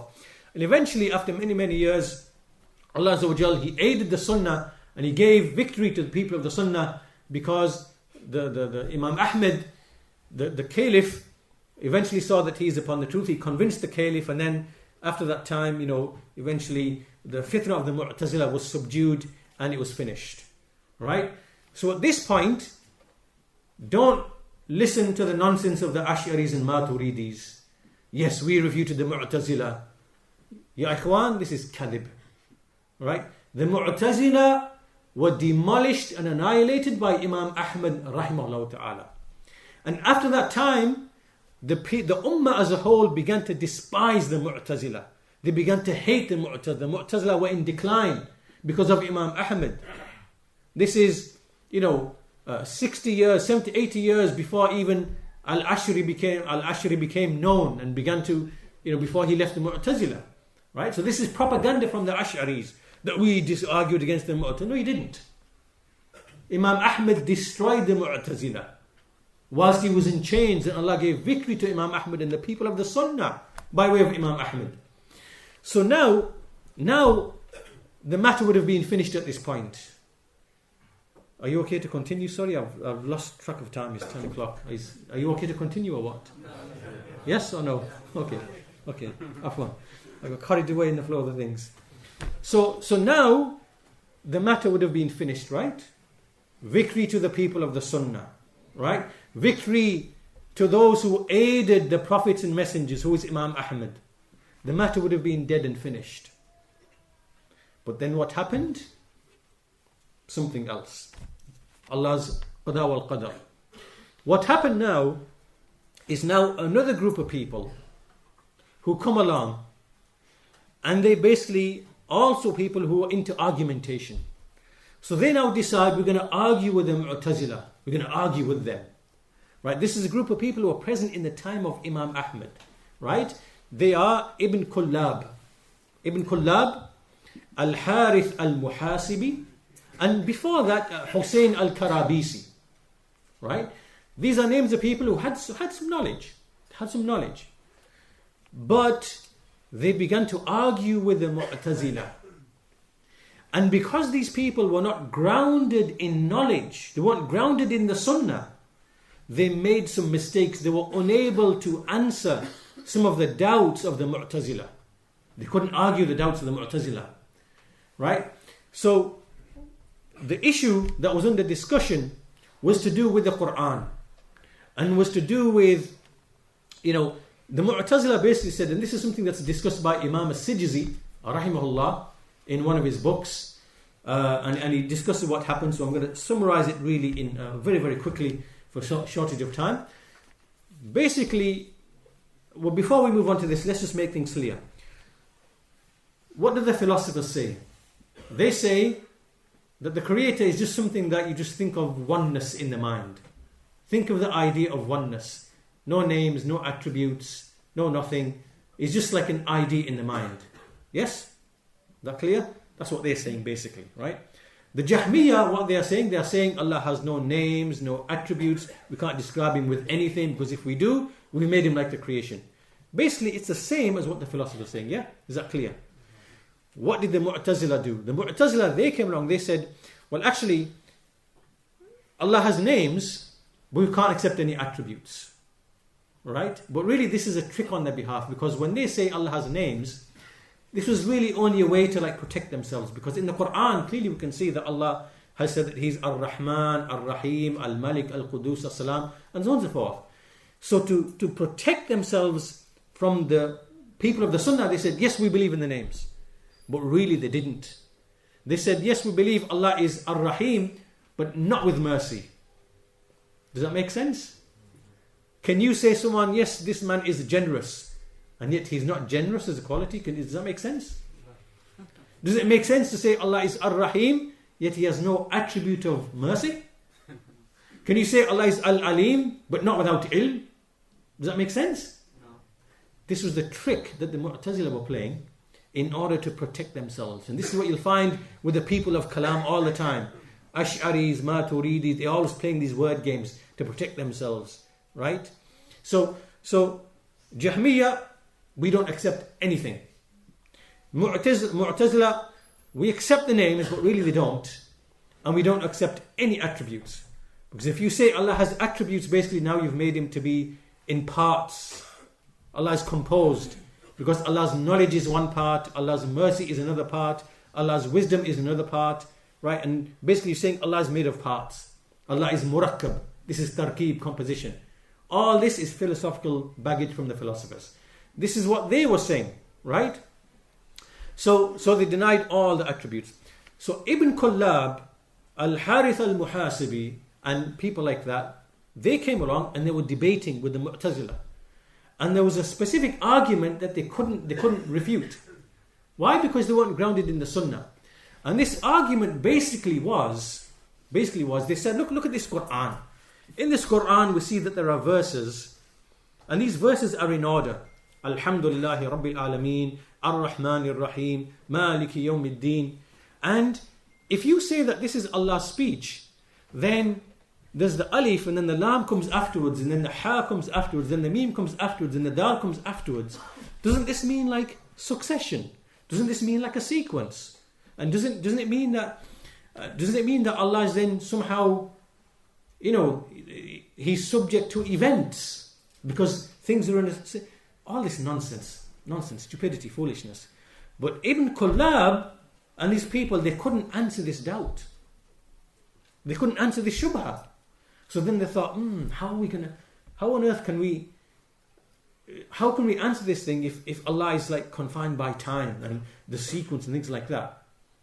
So what they did was, what Ibn Kullab did, he said, okay, tell you what we'll do.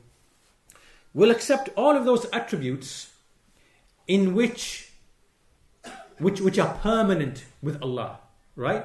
So for example, Allah's hearing, is it permanent or temporary? Is it permanent or temporary? Allah's seeing, does Allah see all the time? Yes. Allah's wisdom, is He always wise? Yeah. So they said those attributes, we'll accept them, no problem. Right? But anything in which Allah's will and choice is involved, we can't accept that. Right? So for example, Allah chooses to speak. Yes, when He wills. That's correct, isn't it? If Allah wills, He will create if He wants to. Yes? Right? So in other words, there are attributes which are tied to Allah's will. Right? They're not permanent attributes. Allah's anger. Allah becomes angry on account of actions of His servants. Allah becomes pleased on account of actions of His servants. But is Allah always angry? Is anger a permanent attribute? No. Right? So these types of attributes they had a problem with. Ibn Kullab. They couldn't accept these attributes. But as for all the other attributes, yes, Allah is above the throne. Yes, Allah has the attribute of face, hand, eyes. And they were refuting the Mu'tazila on these issues. They have books. Ibn Kullab has a book where he's refuting the Jahmiyyah and the Mu'tazila on these issues.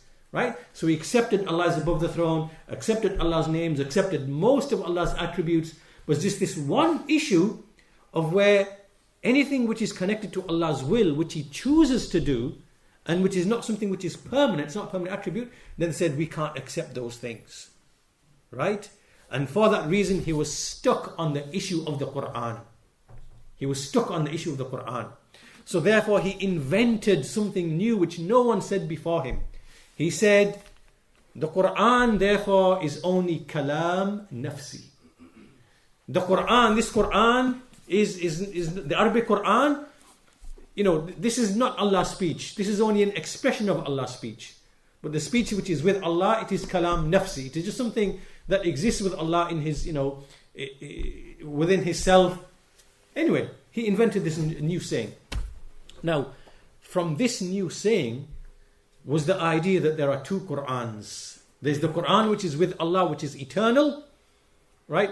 And there is this Qur'an that we have with us, which is the Arabic Qur'an, which consists of letters and words and so on and so forth. And this is what we have, the Arabic Qur'an that we read. This is actually something which is created.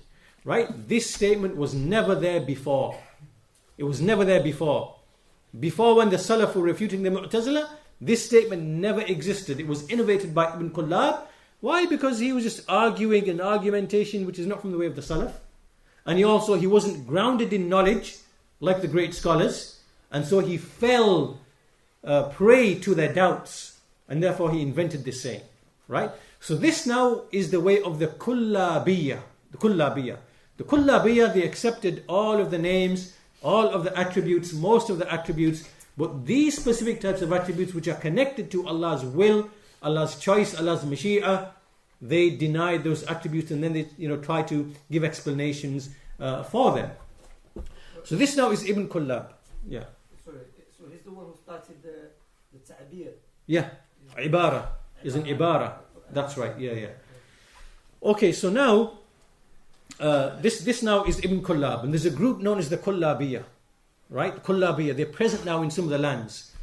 In Basra. Likewise, some of the Kullabiyyah were over towards Samarkand. Samarkand and that place, this is where Al-Maturidi, where he was. Right? This is where he was. There were Kullabiyyah in that direction. There were Mu'tazila and there were Kullabiyyah in that direction. Right? This is now where we come to where the Maturidis and the Ash'aris, where they come from. Right? So let's discuss these two. So, Abu al-Hasan al-Ash'ari, he, in his early age, his father passed away and his mother married one of the heads of the Mu'tazila. So he was brought up as a Mu'tazili most of his life. He was upon the way of the Mu'tazila. So whereas Imam Ahmad had demolished the Mu'tazila already, around that time, Al-Ash'ari wasn't even born. This shows the propaganda of these people is baseless. In any case, Abu al-Hasan al-Ash'ari was upon the way of the Mu'tazila for most of his life, and then when he was in Basra and those places, he sat in the circles of the Kullabiyyah. The Kullabiyyah was still present, even though Imam Ahmad spoke against them, they were still present. So he sat and he listened to their speech, and basically he accepted their speech, and he made tawbah from i'tizal, and he came out and he announced his repentance from that particular way. So then he was upon the way of Ibn Kullab for a good 10, however many years. And then over time, as he came into contact with the madhab of Imam Ahmad, he slowly began to change and become closer and closer and closer to the the madhab of Imam Ahmad. So basically the scholars, they say that the three periods of Abu Hasan al-Ash'ari, first he was a Mu'tazili, then he accepted the ideas of the Kullabiyyah, and from there he gradually moved closer and closer to the way of Imam Ahmad until he was mostly there in almost everything. Right? This is what is most correct, because the scholars do differ about whether there's 3 stages or 2 stages. But that which is most correct is this view. And his books, he wrote many books, and when we analyze the books, they are a testimony to this fact. So now Al-Ash'ari, he was upon, the belief that he was upon was basically that Allah, he accepted the ulu of Allah, Allah is above the throne, he accepted that Allah has the sifat khabariyah, that he has the attribute of hand and face and eyes, and we accepted most of the affairs that the people of the Sunnah accepted. Right? So this is Ash'ari on this side. On the other side, near Samarkand and those places where there were Mu'tazila and the Kullabiyyah, Al-Maturidi, he came at the end of the 3rd century, beginning of the 4th century, and he was involved in debates with the Mu'tazila. And likewise, there were Kullabiyyah present as well. And these influences led him to develop his school of thought. And that school of thought, it is upon the same foundations of the Mu'tazila. If you read the book of the book that he wrote, Al-Maturidi, you'll see similar ideas. What is the first obligation? Right? And the first obligation, what do the people of the Sunnah say? What is the first obligation? Shahada, and to worship Allah. What do they say? The first obligation is you have to now start using your reason to prove Allah exists. Is this correct? It's not correct, is it? This is what they made the first obligation. Right? Remember those 2 questions we said. What is the first obligation? And how, through what route do we come to know Allah? Right? First obligation is to make the shahadatan, yes? And then to worship Allah by acquiring knowledge by way of revelation. What did they say? The Ahlul-Kalam, they said, the first obligation is now, you have to start looking around and developing a rational proof to prove to yourself Allah exists. Yeah? And then they said, the way you do this is not by way of revelation, is by way of reason. Reason is what tells you about belief in Allah and what He can be described with and what He cannot be described with. Do you understand? Right? This is the foundation of what Ilmul-Kalam is founded upon. So this is the foundation of what Al-Maturidi was upon, and he took that from the Mu'tazila, who took that from the Jahmiyyah, who took it from the Falasifa. Right? This is the usul of the Maturidi madhab. Right? And in this, they departed from what Abu Hanifa was upon, and what Abu Yusuf was upon, and the students of Abu Hanifa, because they were upon the madhab of the Salaf. They never knew any of this Ilmul Kalam. Right? But these Hanafis who came later, they developed this doctrine, and then because they ascribed to Abu Hanifa in fiqh, then they tried to throw it upon Abu Hanifa. They began to write works which are not really by Abu Hanifa. And they began to put all this philosophical language, al-ajsam, wal-a'rad, wal this and that, whatever, is nothing to do with Abu Hanifa. And then they tried to throw it upon Abu Hanifa. Right? This is the Maturidis. So, Al-Maturidi, he basically developed ideas which were very similar to the Mu'tazila. And because Al-Ash'ari on the other side, he also came from the Mu'tazila, those people who followed him like Al-Baqilani, Abu Mansur Al-Baghdadi, Abu Al-Mu'ali Al-Juwayni, Al-Razi, Al-Ghazali, and all those who came, the Ash'aris who came after, then they ascribed to Al-Ash'ari, but they were really following the Mu'tazila and the Jahmiyyah. Right? They followed them. So, so basically now we have these two groups, the Ash'aris and the Maturidis. They are carrying the ideas that came from the Mu'tazila and the Jahmiyyah. They are the inheritors of that belief. And it came to them by way of, first of all, they were from the Mu'tazila, in the case of Al-Ash'ari, or they were debating with the Mu'tazila and interacting with the Kullabiyyah. Right? And they took those basic ideas and then they developed their school of thought. Right? So what you see from the Ash'aris and the Maturidis is what they are really doing is they are playing word games. Remember we said that the Mu'tazila, they said that we accept the names of Allah, but really they don't. Do you understand? They said, yes, we accept Allah is Ar-Rahim, but He doesn't have mercy. This is nonsensical, right? This is just word games that you are using to protect yourself and shield yourself. This is the same thing that the Ash'aris and Maturidis say and do, right? You say to them, Allah is above the throne. They say, yes, we believe Allah is above the throne. But what you mean is different to what they mean. What the Salaf mean is what they mean. What they mean is just like, for example, a gold coin is above a silver coin in value. Yes? This is what they mean. They say, yes, we believe Allah is above the throne. We don't deny that. Allah is above the throne. Some of them say this. They say, yes, Allah is above the throne. But what they really mean is, yes, just like a gold coin is worth more than a silver coin in value and status, this is what they actually really mean. Right? And some of them will be more clear. They will say, actually, you can't say Allah is above, because being above is a quality of bodies, because being above means a place, and a place means a location. Location means that you're occupying space, and occupying space means you're a body. Right? That's what they really are saying. And all of this is from Aristotle. Right? It's the poison of Aristotle coming from them. So these people are intoxicated. Like a person is drunk. And when he's speaking drunkenly, you can see that he's drunk. Right? Intoxication can be with chemicals. It can be with liquids, where your mind is gone. It can also be with terms, terminology and baggage. Right? Your mind is poisoned with like these terms. Ajsam, a'rad, hawadith, whatever else. Right? And then when you start speaking, it's intoxication. Right? There's a type of intoxication. I'm going to read to you a statement of Imam Ibn Surayj al-Shafi'i, rahimahullah ta'ala, if I can find where it is.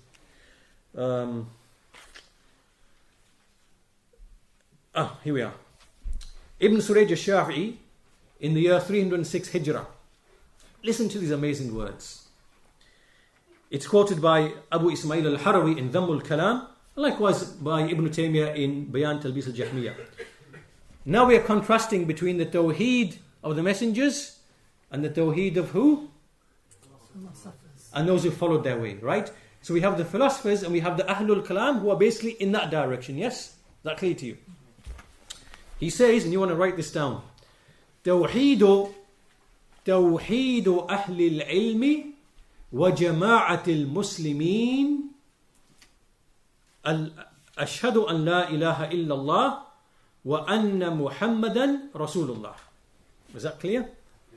The tawheed of the people of knowledge and the jama'ah of the Muslims is what? What is our tawheed? It is to say there is none which has the right to be worshipped except Allah, and that Muhammad is the messenger of Allah. This is the tawheed that we know. Is there any other tawheed that the Muslims know besides this? Is there any other tawheed? No, this is the tawheed. Tawheed Ahlul Ilmi wa Jama'atul Muslimin ashhadu an la ilaha illallah wa anna Muhammadan Rasulullah. Wa tawheed Ahlul Batil وتوحيد أهل الباطل الخوض في الأعراض والأجسام وإنما بعث النبي صلى الله عليه وسلم بإنكار ذلك. The tawheed of the people of batil is to start disputing and delving into what is a body, what is an accident, what is a jism, what is an arad, what is this. Meaning all of this philosophical nonsense that came from Plato, Aristotle, Philo, Judaeus, Clement of Alexandria, Augustine, Hippo, John of Damascus, Jahm bin Safwan, Ja'd bin Dirham, Mu'tazila, Jahmiyyah, Ash'ariyyah Maturidiyyah, all this nonsense. That is their tawheed. It is not the tawheed of the people of knowledge and the jama'ah of the Muslimin. وَإِنَّمَا بُعِثَ النَّبِيُّ صَلَّى اللَّهُ عَلَيْهِ وَسَلَّمْ بِإِنْكَارِ ذَلِكَ. The messenger was sent to actually reject all that and to denounce all of that. This is connected to the verse سُبْحَانَ رَبِّكَ رَبِّ الْعِزَّةِ عَمَّا يَصِفُونَ. Allah Azza wa Jal rejects everything which is used to describe him which came before. All that nonsense. And only what the messengers came with is acceptable in describing Allah Azza wa Jal. So you can see here now that the Salaf were very, very clear that they knew this way was batil, was falsehood, right? And this is the Ahlul-Kalam that the Salaf condemned. You must have heard many narrations from the Salaf condemning the people of Kalam, the people of Ahlul-Kalam. I'll find you some statements from them. This is what they were speaking about when they used to make these statements, when they condemned Ahlul-Kalam.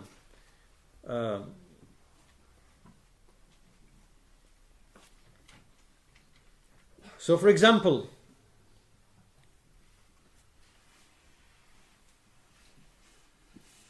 Imam al-Shafi'i rahimahullah ta'ala, he said, my ruling regarding the people of Kalam is that they are to be beaten with palm branches. This is Imam al-Shafi'i speaking about the people who were involved in this type of falsafa and kalam. And this includes the Ash'ariyyahs and Maturidiyyahs. This hukm here of Imam al-Shafi'i is a hukm upon the Ash'ariyyahs and the Maturidiyyahs, because they weren't present in his time. If they were present in his time, or in the time of Imam Ahmed, then they would have had something else coming to them. Right? Because we know how Imam Ahmed dealt with Ibn Kullab, and how the likes of Hussein al-Karabisi, how they were dealt with. They were reviled and scorned for what they did. Why? Because the Mu'tazila were finished. They were dead. They were dead. There wouldn't have been no Ash'ariyyahs or Maturidis after that if it hadn't been for the likes of Ibn Kullab and those kind of people. Right? So this is the ruling of Imam al-Shafi'i rahimahullah ta'ala. My ruling regarding the people of Kalam is that they are beaten with palm branches and shoes. Then they are to be carried upon camels and paraded amongst the kinsfolk, whilst it is being announced about them, this is the reward of the one who abandoned the book and the sunnah and turned to Kalam. Right? This is one statement from Imam al-Shafi'i. He also said, my ruling upon the people of Kalam is the ruling of Umar upon Sabir. Sabir was an individual in the time of Umar bin al-Khattab who would go to the Muslims and start asking about certain verses. What does this verse mean? What does that verse mean? What does this verse mean? What does that verse mean?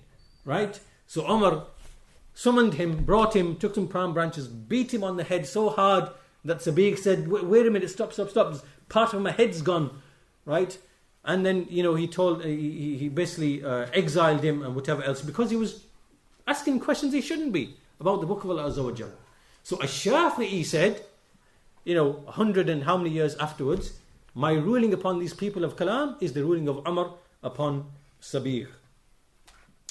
Likewise, so many statements there's so many, but you know that Imam Ahmad, Imam Malik, Imam Shafi'i, Abu Hanifa, all of them, they basically condemned this type of indulgence in Kalam.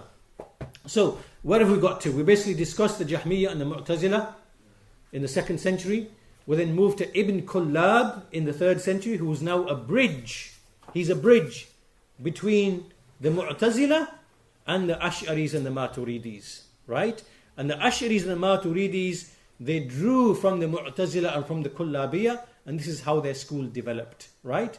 Now, if you look at the basic doctrines of the Maturidiyyah and the Ash'aris, you will see that really they are identical to the doctrines of the Mu'tazila and Jahmiyyah, except that they play with words in order to hide what they really believe. That's the secret, right? So their belief really is that the Quran is created, but then they'll have loads of words and techniques and methods they'll use to actually hide that fact, right? Likewise with Allah's ulu, that He's above the 7 heavens. They'll play word games. We say, oh yes, we believe that Allah is above. What they really mean is that He's above in status, in rank and status, not in actual that Allah Himself is above the heavens, right? And then they'll do the same with numerous other attributes as well. So this kind of, although it's not a good comprehensive treatment, there's a lot more detail that could have been given, but I think you got the general idea, right? The general idea, there's only this way here, prophets and messengers, or there's that way over there. Either you use wahi and naql as the foundation, or if you're going to use aql, what's going to happen? You're going to be forced in that direction to reject everything. That's what's going to happen. And that's why if you look at all of these groups, which one of these groups, I'm going to test your understanding now, which one of these groups is the most consistent? Huh? Jahmiyyah. Why? Why they're the most consistent? Huh? Because they outright negated everything. And this is a coherent position. This makes sense. It makes sense, doesn't it? Because if you're saying, hang on, the Creator, we can't describe Him with any names and attributes, otherwise we will turn Him into a body like the bodies. Right? Because what they're saying is, look, there's no thing in existence except that if we look at it, this bottle has length, has width, it has texture, whatever else. And, these attributes, you can't have attributes on their own. This is what they're saying. Can you imagine length existing by itself? You can't, can it? Right? This is an attribute. Attributes must have what? Something to exist in. This is right, isn't it? Yeah. Is this true or not? Yeah. Attributes can't exist on their own. It has to be in something, doesn't it? Right? And so, what they are saying is, if Allah had attributes, it means He would have a body. Do you get it? This is the falsafa again. Right? If Allah has attributes, it must mean He is a body. Or, so what they said was that Allah cannot be described with anything at all. Right? And this is a consistent position, isn't it? It's coherent, isn't it? It makes sense, doesn't it? If you accept that premise, it makes sense, doesn't it? Right? And so they went to such a level that they said, do not describe Allah with, because you can describe something in positives and you can describe something in negatives. Right? So if I said, so this is what it led them to, that they were so scared of us describing Allah with any attribute that they said we'll only describe Him with negatives. Do you understand? So you say, okay, Allah is not blind. Do you understand? So basically you're avoiding giving Allah an attribute so you don't make Him like a body. So you're not saying Allah is seeing, because if you said Allah is seeing an attribute, it means that to have the attribute of seeing, there must be a body and there must be a whatever else. So we say Allah is not ignorant. Yeah, Allah is not deaf. Allah does not sleep. Right? Negatives. Do you understand this? This is what's called negative theology. Right? This is what the Greeks were upon. This is what Plotinus was upon. This is what came to the Ahlul-Kalam. This is how they speak about Allah. Right? So if you are consistent in this basic idea you took from the Greeks, then the most consistent position is to say we don't describe Allah with anything at all. No names, no attributes, no actions, no nothing. But this now is pure atheism, is it not? Is this not atheism? That's why the Salaf, they recognize this, and Imam Ahmad recognized this. They said that Jahm is saying that Allah is no thing. Because nothing can exist except that it must have an attribute. You can't think of anything in your mind which doesn't have an attribute. It's non-existent. Right? So really what the Jahmiyyah is, that's why, you remember those statements we read from Hamad bin Zayd and Ayyub al-Sakhtiyani, what they were saying? That these Jahmiyyah are trying to say there's nothing above the heaven. Meaning that there's no deity. Because this is what this position really necessitates. That Allah is nothing. Right? So, on this side, you're either consistent and you accept the Quran and the Sunnah and you say all those principles that Abu Iyaad spoke of in his lecture. We describe Allah with whatever He described Himself with, whatever His Messenger described Him with, without asking how, without likening, without this, without that. This is a uniform principle, is it not? This is a uniform, coherent principle that we apply to everything which Allah described Himself with, whether it is His names, His attributes, His actions. And there's no problem for us in that, because there's no لَيْسَ كَمِثْلِهِ شَيْءٍ وَهُوَ السَّمِيعُ الْبَصِيرُ.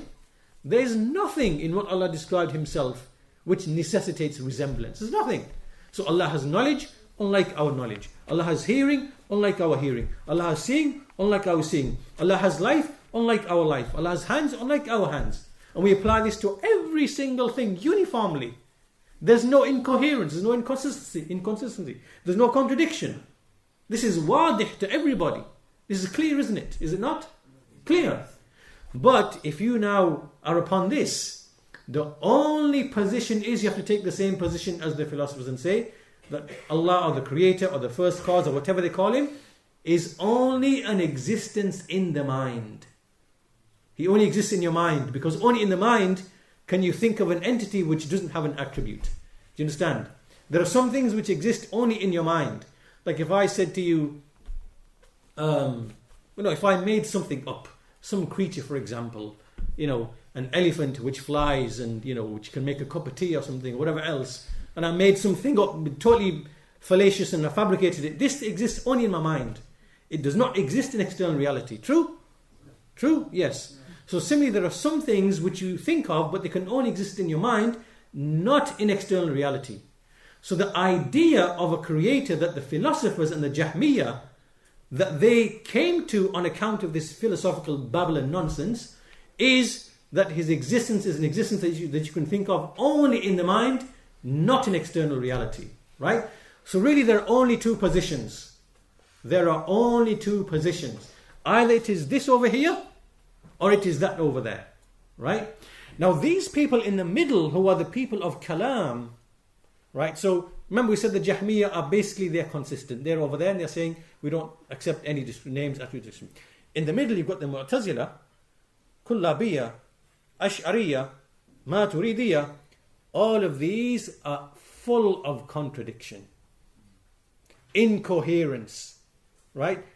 So what will happen is, and this is really what you will see when you study all of their theology, you will see, for example, the Maturidi will come along. Let's start with the Jahmiyyah.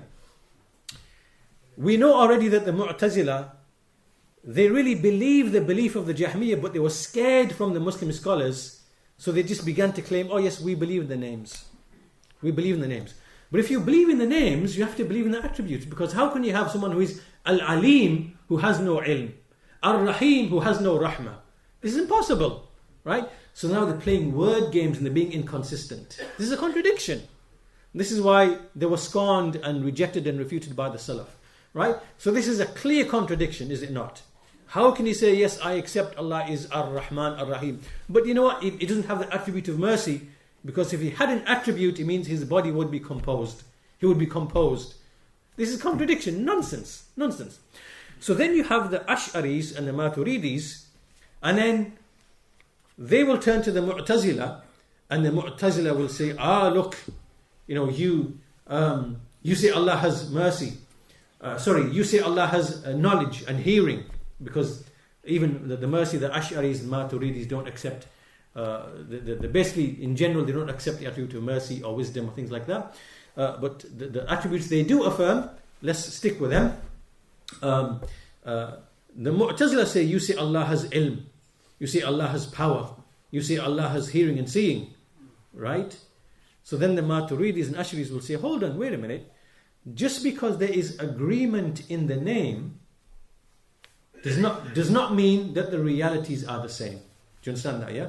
So if we say that Allah has ilm and we have ilm, just because the word ilm is the same doesn't mean that the realities behind them are the same, right?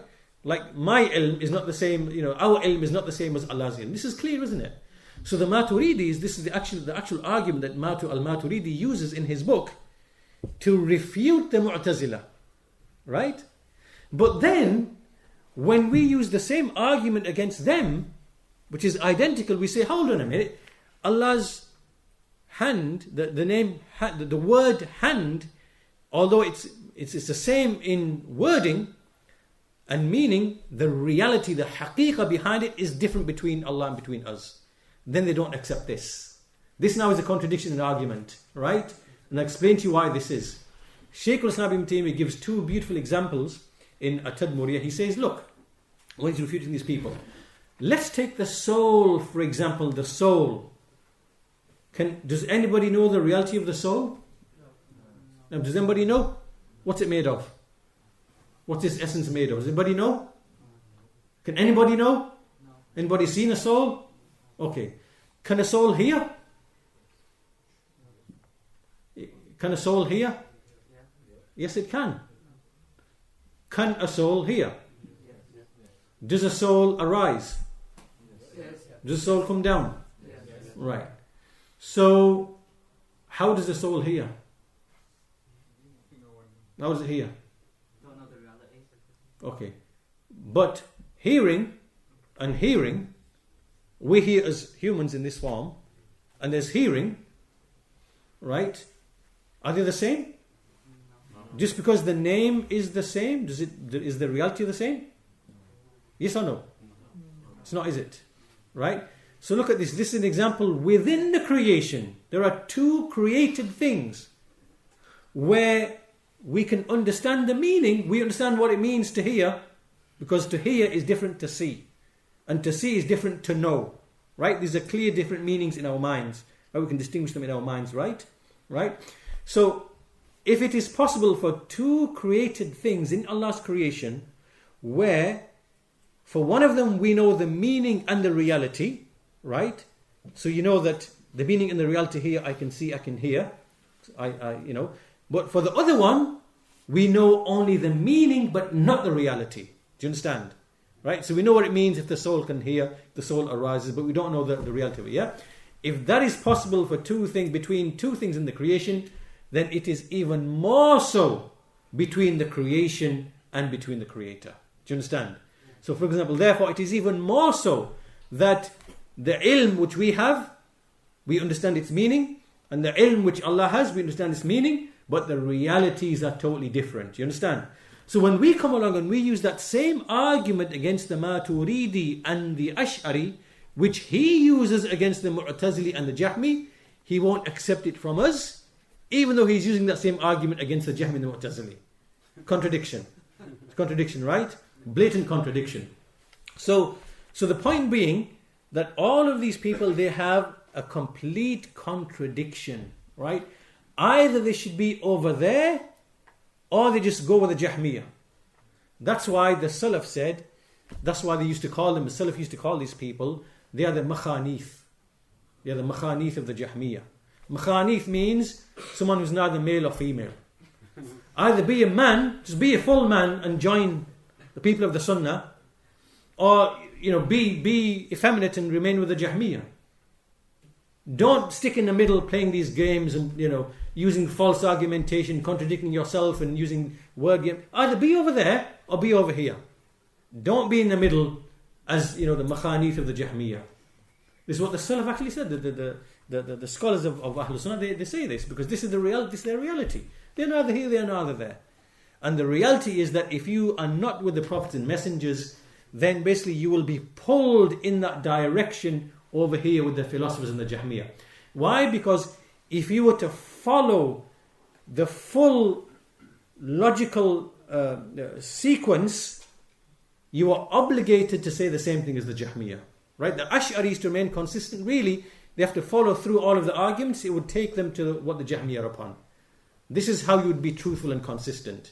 Right? But everything is basically, there's contradictions, there's holes, this is a whole subject and topic in itself, the contradictions within the theology of the Ash'aris and the Maturidis, especially the Ash'aris, right? Because there's some difference between the Maturidis and Ash'aris. In general, the Maturidis have better answers to certain things, and they have disputes between themselves, but this is a whole topic in and of itself. So, I think we'll finish. Let's just make sure, first of all, is everybody clear now what is going on? Yeah. This is an issue to do with aql and naql. Aql and naql. Right? It's either revelation is what we use as the source of our knowledge, or it is aql which we use as the source of our knowledge. And the aql these people used was whose aql? It was the aql of Aristotle and Plato. Right? And the Jews, Christians and Sabia who were basically poisoned by that. This is the aql that they are talking about. Right? Also another proof, tell me, if aql was a sound basis, how come all of these people, they're differing with each other? Why is the Jahmi saying one thing? Why is the Mu'tazili saying another thing?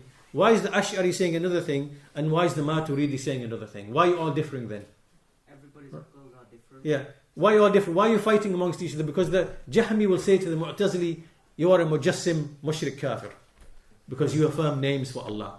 And the Mu'tazili will say to the Ash'ari, you are mujassima, mushabbiha, because you make composition, you made Allah murakkab. You've affirmed multiple attributes, which means there's multiple deities and He's composed. You are mushrikun, mujassima, mushabbiha, you are kuffar. Right? And then, so the same thing, they're saying this to each other and they're fighting with each other. If aql was the definitive knowledge, because they say aql is qat'i, it's definitive in providing knowledge. If that was the case, why are you all arguing with each other then? Why are you all fighting and leading, calling each other to be astray? But as for the people of the Sunnah, tell me, from the people of the Sunnah, from the time of the Messenger of Allah Sallallahu, from the Khulafa and the Salaf, and then after them and so on and so forth, to this day of ours, tell me, if you were to pick up a statement of Imam Ibn Baz, rahimahullah, and you go back into every single century and every single major alim, you go work your way backwards. Shaykh al-Islam Muhammad bin Abdul Wahhab, Shaykh al-Islam, Ibn al-Qayyim, Ibn Taymiyyah, and going all the way back, and every single imam, and you just look at what they say, in fact, and you look at their statements and what they say, would you find any difference? Would you find any difference? Alright, let me bring to you some statements. Their statement is one. Their statement is one, and because it is taken from the Kitab and the Sunnah. Imam ad-Darimi rahimahullah ta'ala, وَنَصِفُهُ بِمَا وَصَفَ بِهِ نَفْسَهُ وَوَصَفَهُ بِهِ الرُّسُولُ. We describe him with what he described himself and with what his messenger described him. This is Imam ad-Darimi, and he's saying this basically 500 years, 600 years before Shaykh al-Islam ibn Taymiyyah. Right? Can anyone find fault with this principle? Can an Ash'ari come along and when we say to him, we describe Allah with what He described Himself and what His messenger described Him with, and we negate things from Allah, what Allah negated from Himself and what His messenger negated from Himself. Tell me which Ash'ari is going to refute that? Which Maturidi is going to refute? How can they say this is batil? Tell me, how can they say this is batil? Is this methodology batil? Right? So our speech, our principles, our foundations are taken from the Quran and from the Sunnah, and there is perfect agreement from the first right to the very end. Right? All of it is one thing, consistent in conformity with each other. But if you look at the people of the Kalam, amongst themselves, even the Maturidis, they have these disputes. Hang on, wait a minute. Do we follow tafweed? Or shall we stick to a bit of ta'weel? Or shall we take a bit of this and a bit of that? But where shall we apply it? What about in this case? Can we apply it here? Someone say yes, another say no. All disputing, they don't have a single united word about when is tafweed applicable and when is ta'weel applicable. Right? So they have these discussions amongst themselves. They're not united. How can this be the truth then? How can this be the truth? So the point being, ya ikhwan, what you need to understand then is that Ahlul-Kalam came into the ummah a poison, and this poison that they brought, it necessitated from them that they have an evil perception to the revealed texts. They have an evil perception to the Quran and to the Sunnah because they believe that the Quran and the Sunnah came with words and came with statements which, if just left like they are, the common people would become mushrikun, mujassimun, mushabbihun, right? Because of this baggage that they brought into Islam. Then, in order to resolve this issue, they began to invent all of these things. Al-mutawatir, al-ahad, right? Distinguish between these two. Al-majaz, al-haqiqa, between these two. Mutashabihat, right? Begin another one of their arguments, that the verses of the attributes are mutashabihat, right? They have an argument there as well. And likewise, ta'weel was just a mechanism by which they could address those verses which they believed contained kufr, if left as they are, right? So they have statements like that. And then there was a problem with ta'weel, because this is the problem that they realized. One person comes along and says the meaning of hand is qudra, and another person comes along and says no, actually the ta'weel is actually ni'mah, favor, right? So who's right? There's no way of telling who's right. Why? Because first of all, this is not the meaning of the ayah to begin with. You're trying to distort it. But then they realize, hang on, how come we're coming with different ta'weels for the same verse? So they realized, hang on, this is not really a sound method to deal with this problem of this tajseem and tashbih, which apparently is in the speech of Allah and the speech of His Messenger. Right? They realized this. Right? So then they came with another mechanism and they said, you know what? Let's just make tafweed. With tafweed, we solve the problem altogether. We say basically all of these texts, we don't know what the meanings are. No one can know the meanings. And basically you've washed everything clean. You've washed everything clean. Right? So tafweed is more like a heavy duty mechanism. It does the job. It gets rid of all of the kufr that they allege is in the Quran and in the Sunnah. Meaning all of the tajseem and the tashbih, right? Which is what they, from their angle. From their angle, say in the Quran, Allah's ascribed to Himself a face and hands, and He's above the throne. All of this is tajseem. It means Allah is a body.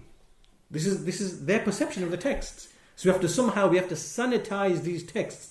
We have to clean these texts. We have to neutralize these texts. So ta'weel as a mechanism was okay, but they realized, hang on, this can't be right, because someone's got to be wrong. Right? Either it's qudra or it's ni'mah. We're speculating. Who knows what's right? Well, we don't know because we're speculating.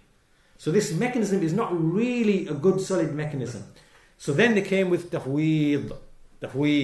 Let's just say all the texts, we don't know what they mean. They're just words and the meanings are unknown and no one can really know them. This way you've just cleaned everything in a single go. And that's why they differ amongst themselves as to which approach shall we take. Some of them say tafweed is the way to go. Others say, well, actually, no, it's ta'weel. Others say, no, we'll stick to tafweed as a general rule, but then we'll apply ta'weel in some instances. Right? All of this you find in the books of the Maturidis. They differ with each other. How can this be the truth? How can this be the haqq? It isn't. So, there's a lot more that can be said, Since it's getting late, and I know probably many people have travelled, I think we'll have to cut short at this stage. But this is a vast and mighty topic, and perhaps maybe on another occasion we can do something a bit more detailed, perhaps a seminar on this subject, go in a bit more detail, because really in this lesson I was unable to make extensive quotations. If I started going into the quotations from the Imams of the Salaf, and it would then become even longer. So what I tried to do was to try to give the basic structure, the general idea, the overview, the picture of the jigsaw puzzle, right? So that you have at least a basic understanding that when an Ash'ari comes along or a Maturidi comes along and starts speaking this language, you know exactly where he's coming from, right? Allah is not subject to events. Allah is not confined by space. Allah is not confined by time. Allah is not a body. Allah is not... You know where this is coming from. This is not from the prophets and messengers, right? This is from those people, right? So at least you know where they're coming from. Then it's just a matter of basically looking individually at the shubha or the argument or the doubt and dealing with it appropriately. So as I said, this requires maybe a proper seminar to go into detail. There are many quotations from the Salaf that can be brought.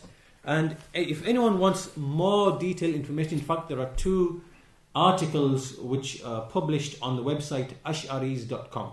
You go to ash'ariyys.com.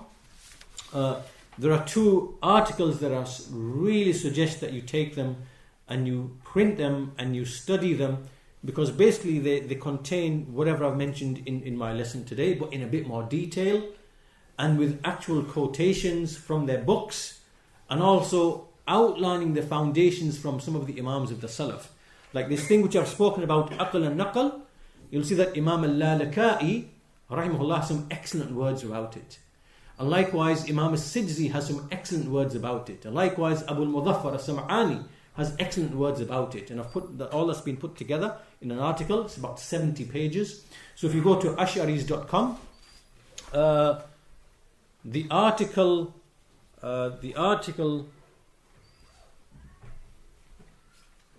is in fact a refutation of some Maturidi person who tried to spread the deen of the Jahmiyyah, trying to claim that the Salaf, they did ta'weel and ta'weel. But so this article is the detailed refutation of that. And the title of the articles are The Divine Attributes. The Divine Attributes, the Righteous Salaf versus the Heretical Kalam schools. Part 1 and Part 2. They are 2 PDFs. One is 9 pages, one is about 70 pages. If you read them, it will consolidate everything that you've heard in this lecture. And likewise what Abu Mu'adh talked about as well, because there are principles also mentioned, the same as what Abu Mu'adh covered in his lesson. So I really strongly recommend that you go, you print them off, and you spend time just reading through them. All of it will make sense on the basis of what you've heard within this lecture today. So, to close then, I want to make a number of points. Sometimes you find that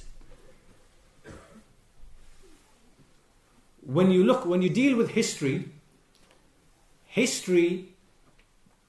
can expose things which, like if you were to argue with an Ash'ari just about any issue, for example about Allah's ulu or Allah's sifat khabariyah, you just involve in an argument, right? He's not going to be convinced. You're not going to convince him, right? It's just going to be an argumentation backward and forward. Sometimes these situations arise, right? But when you go into history is something that can't be rewritten. You can't falsify history, right? Because this history, you can go back in the history books, you can survey all of the materials, you can get non-Muslim academics, you can get their writings, you can go into the writings, the research which has been done about the Christian mutakallimin, the Jewish mutakallimin, the Ahlul-Kalam amongst the Jews. You can put all that together and you bring it all together. You get lots of non-biased sources. You put it all together and you can study all that and you get a clear picture of history, right? That can't be rejected by anybody. The Ash'ari can't deny that, right? The Maturidi can't deny that history, right? So sometimes you can achieve something with history and the historical record that you can't achieve with just arguing on individual issues. Do you understand that point? Right? So when you come and you say basically, that's why when you come to an Ash'ari now, and you don't debate about anything about is Allah above his throne, right? You say, that's a secondary issue. Right? What you want to debate about them is, tell me, why have you left the wahi and the naql, and why have you gone to the aql of a polytheist, star-worshipped idolater? Answer me that question first before I speak about anything else. Right? Do you understand? You can now pin them down to an issue that they have to answer. And history is on your side. They can't deny that history. So basically, you have no right to start debating and arguing about, ta'wil, tafweed, is Allah above the throne, not above the throne. Forget all that. You have no right speaking about that. But what you have to explain to us, is tell me, why have you left the way of the prophets and messengers, in which wahi, naql, is the foundation, and why have you started writing in your books that aql is definitive, and aql is the source, and aql is the foundation, which you only took from the star-worshipping idolaters from the Greek philosophers, and the Jewish mutakallimun, and the Christian mutakallimun, and the Sabi'a mutakallimun. You took it from them, because it's all in their books, it's all in history that they are speaking the same language that you're speaking. Allah is not a jism, not an arad, not a johar, not above, not below. All this nonsense, it's in their books. So tell me, why have you left that? Why have you left the Quran and the Sunnah and you've gone to that? Explain that to me first and let them answer that question. So basically, these people are not allowed to start discussing these individual issues. It's illegitimate for you. You need to explain this first. Why you've gone here. Right? And then you'll find that they're stuck. Because you know that the historical record is on your side. And you know that the history of the 2nd century and the 3rd century of Islam, when the Salaf were fighting the Jahmiyyah and the Mu'tazila, you know that history is on your side. Right? That's why from their tactics is that they will always go to the later scholars. An-Nawawi, Ibn Hajar, Al-Qurtubi. Why? Because these scholars came much afterwards in the 7th, 8th, 9th centuries.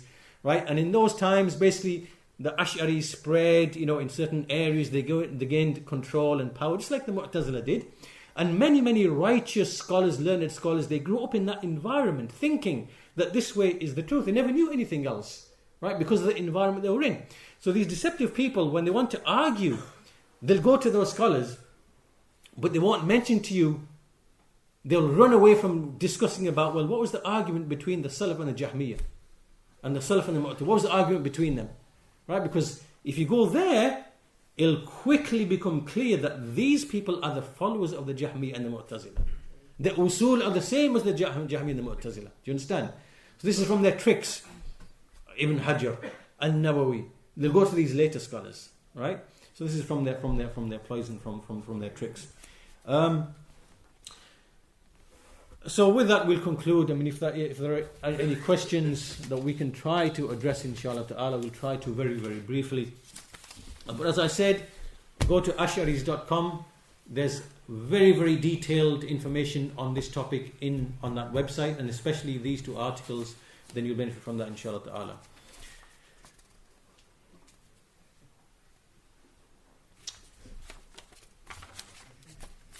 I'll try to answer these questions very quickly because we are short of time.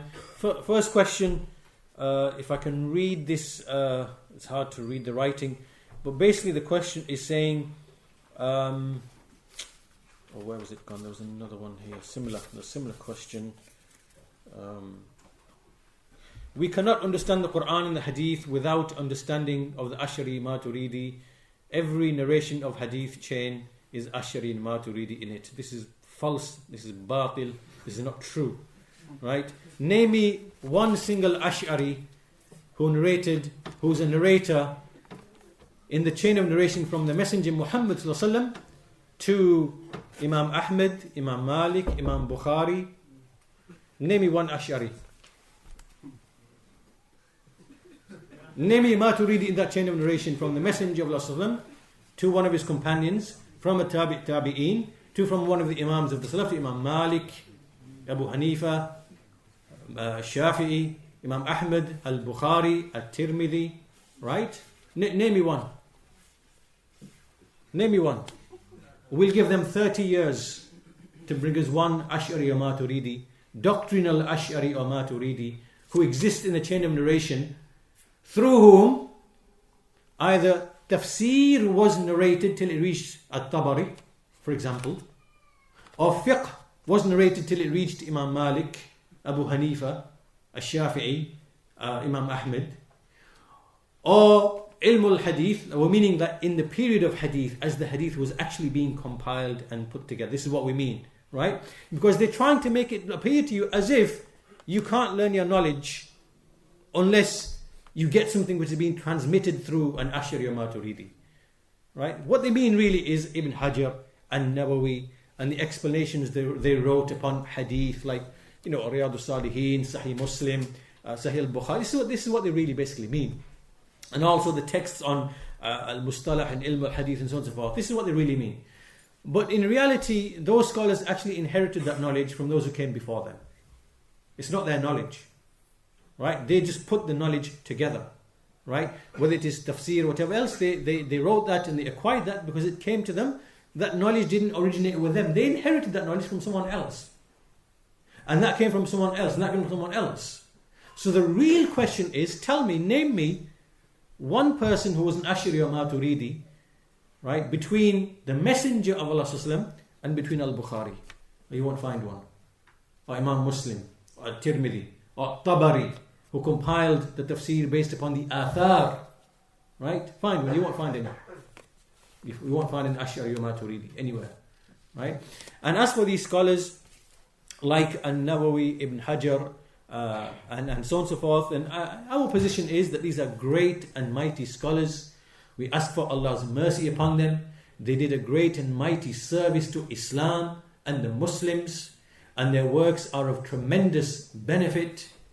However, these scholars, they lived in a time in which the Ash'aris were dominant and they affected many of the rulers. They had power, they had schools, and many righteous scholars, they grew up in a time when this was basically the only approach. They thought that this way was actually the way of the Salaf. They wrongly believed this because this was the only, and they hadn't access to all of the books of the Salaf. To all of the books of the Salaf. Such that they could see that now there's a difference between what the Salaf are saying, between what the Ahlul-Kalam are saying. In fact, on some issues, they did. Like Ibn Hajar, for example, he refutes the Ash'aris on a number of issues. Now, what is the first obligation? Right? Because these scholars, because they were dedicated to hadith, they could see through certain things that it wasn't correct. Right? So this is how we view these scholars. They are great and mighty scholars. We respect them, we love them, we benefit from their works. But there are circumstances which can explain why they were upon what they were upon. Right? So, let's answer that question.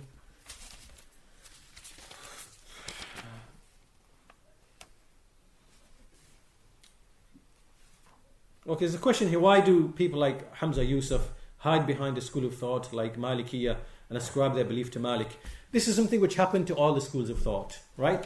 Just like we mentioned in the talk, that basically we distinguish between the original Hanafis, Abu Hanifa, Abu Yusuf, and the students, that they were upon the Salafi Aqidah, right? And then after them came those people who ascribed to the Hanafi madhab, but they were affected by Ahlul-Kalam. Then they tried to throw that Ahlul-Kalam upon Abu Hanifa, and he's free from that. None of that language came from Abu Hanifa, right? In a similar manner, it happened with Malik, happened with Imam al-Shafi'i. Most of the Shafi'is today, they're Ash'aris, right? And Shafi'i, rahimahullah, was free from Ilmul-Kalam. He condemned Ilmul-Kalam. And then they tried to throw their filth upon Imam al-Shafi'i. And likewise with Imam Ahmed bin Hanbal, the same thing happened.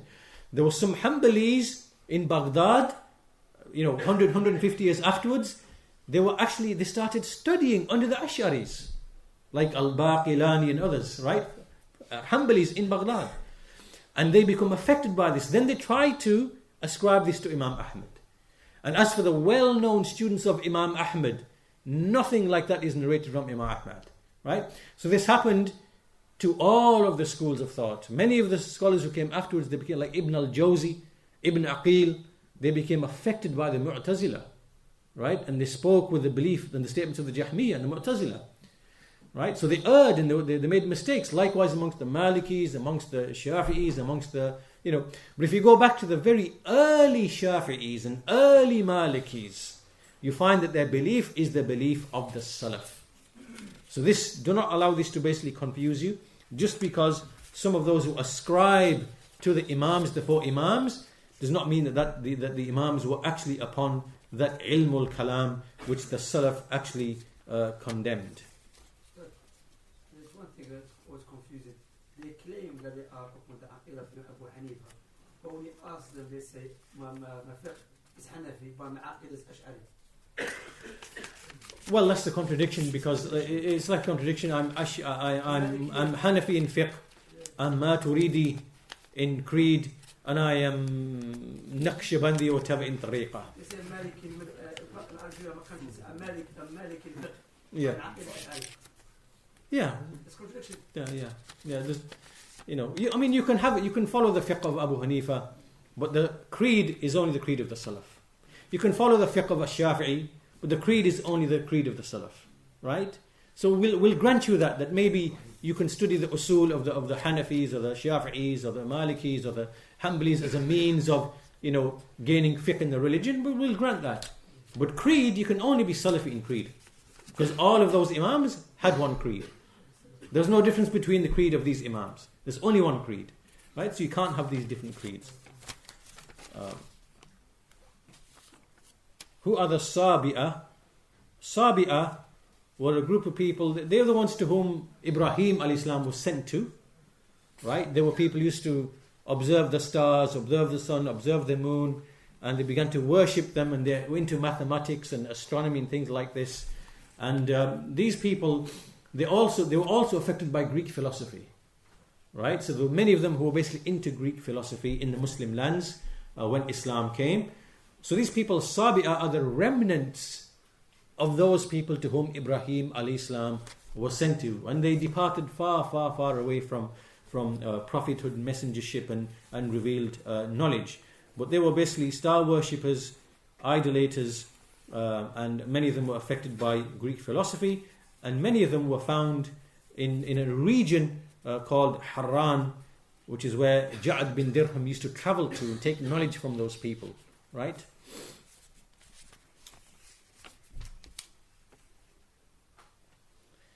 I mentioned this in the talk. Some of the Ash'ari say that to say Allah is above the throne is to say He is in a physical place. Can you please elaborate upon this? Ya Ikhwan, this is straight from the book of Aristotle. It's straight from the book of Aristotle. I'm actually literally quote you. If you to save me time, go to ash'aris.com. Go to ash'aris.com. In the search box, put Aristotle, and you probably get about 6, 7, 8 articles. In one of those articles, it quotes to you straight from the book of Aristotle, talking about place and location and space and body. Right? If something is in a place and a location, then it's confined by space, and this means it's a body.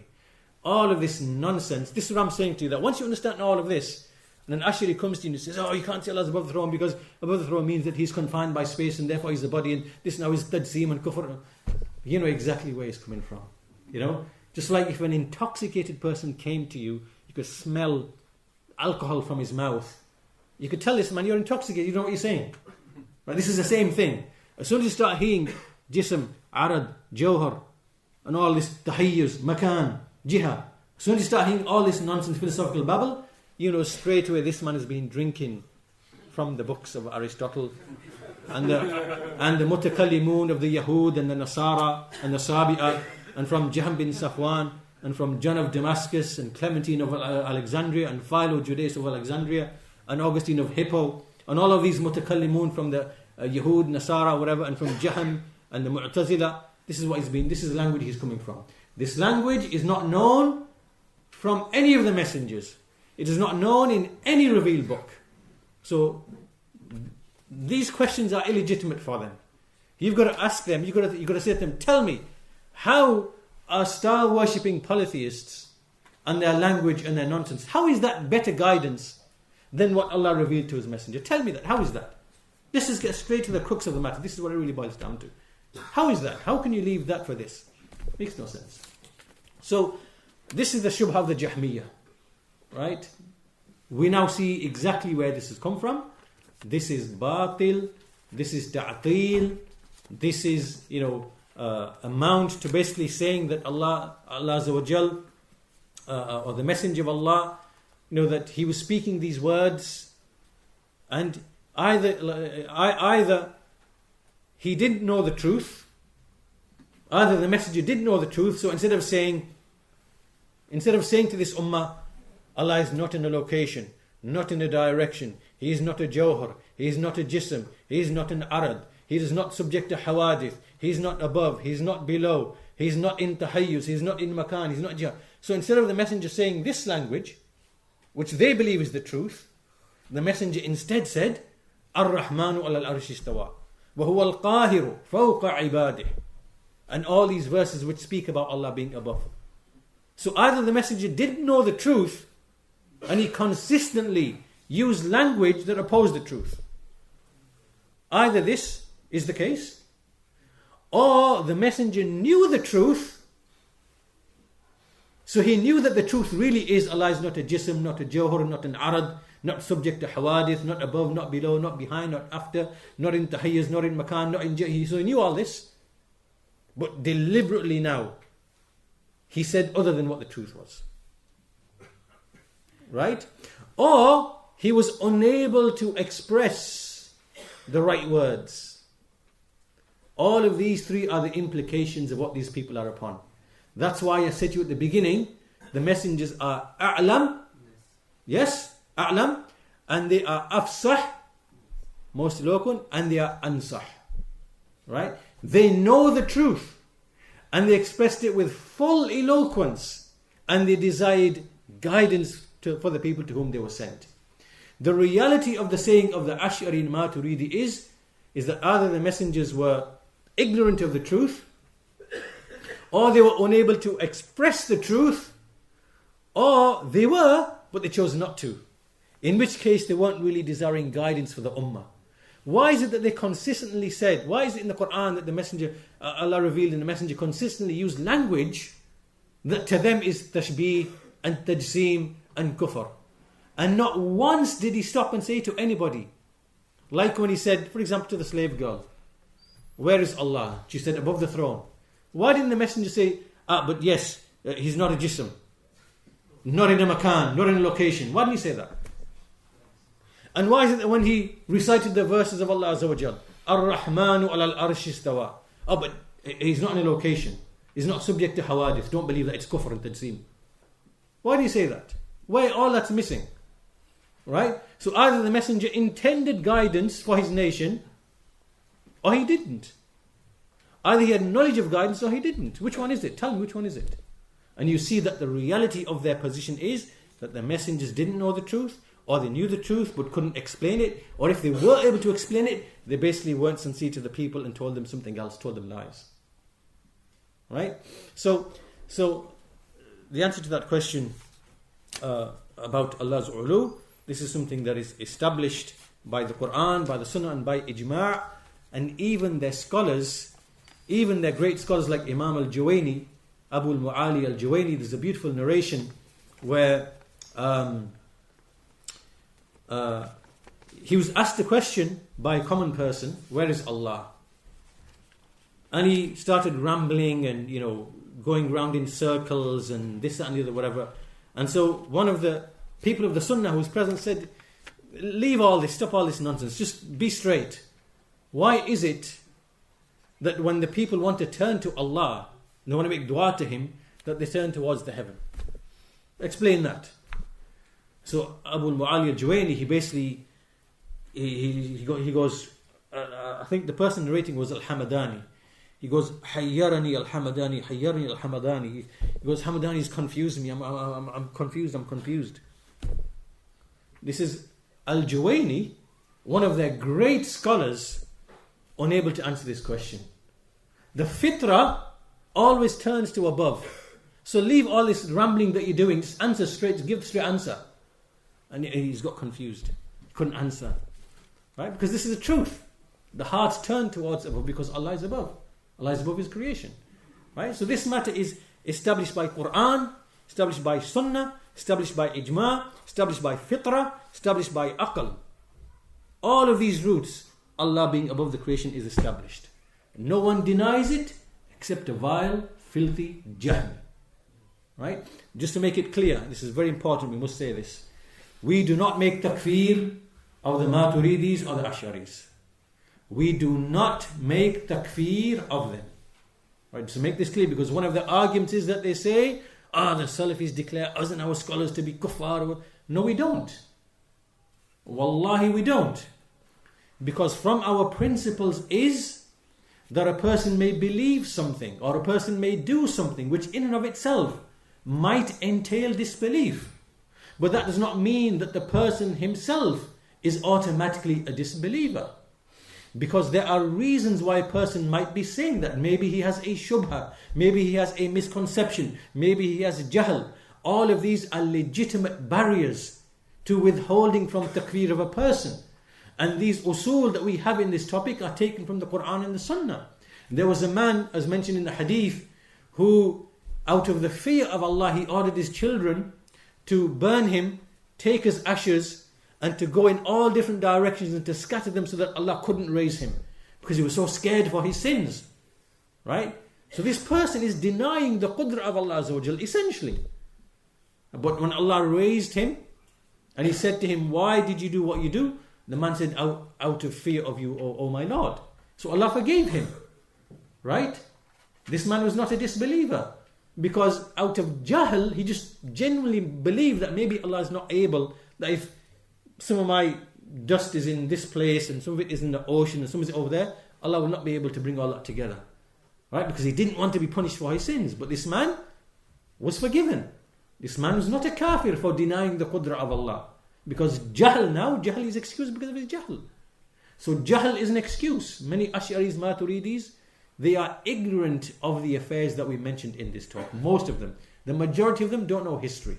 They don't know why their school is upon what it is upon. Right? They're upon jahl. Many of them have shubuhat, misconceptions, a shubha, a false ta'wil, a faulty understanding. This is also a legitimate barrier to making takfir. So this is what we believe. We believe that the Ash'aris, Maturidis, they are amongst the Muslimin. It is permissible to pray, because the hujjah has not been established upon the specific individual, we pray behind them. And as for making takfir of them, it is only when the hujjah is established. Meaning we have an individual now, he comes to us. We explain to him all the proofs and evidences, right? About the truth, about the true belief. And explain to him the true meanings of the ayat. And he understands them and knows, yes indeed, this is the way of the Salaf. And then out of juhud, he denies all of that. It's after jahl has been removed and after shubha has been removed.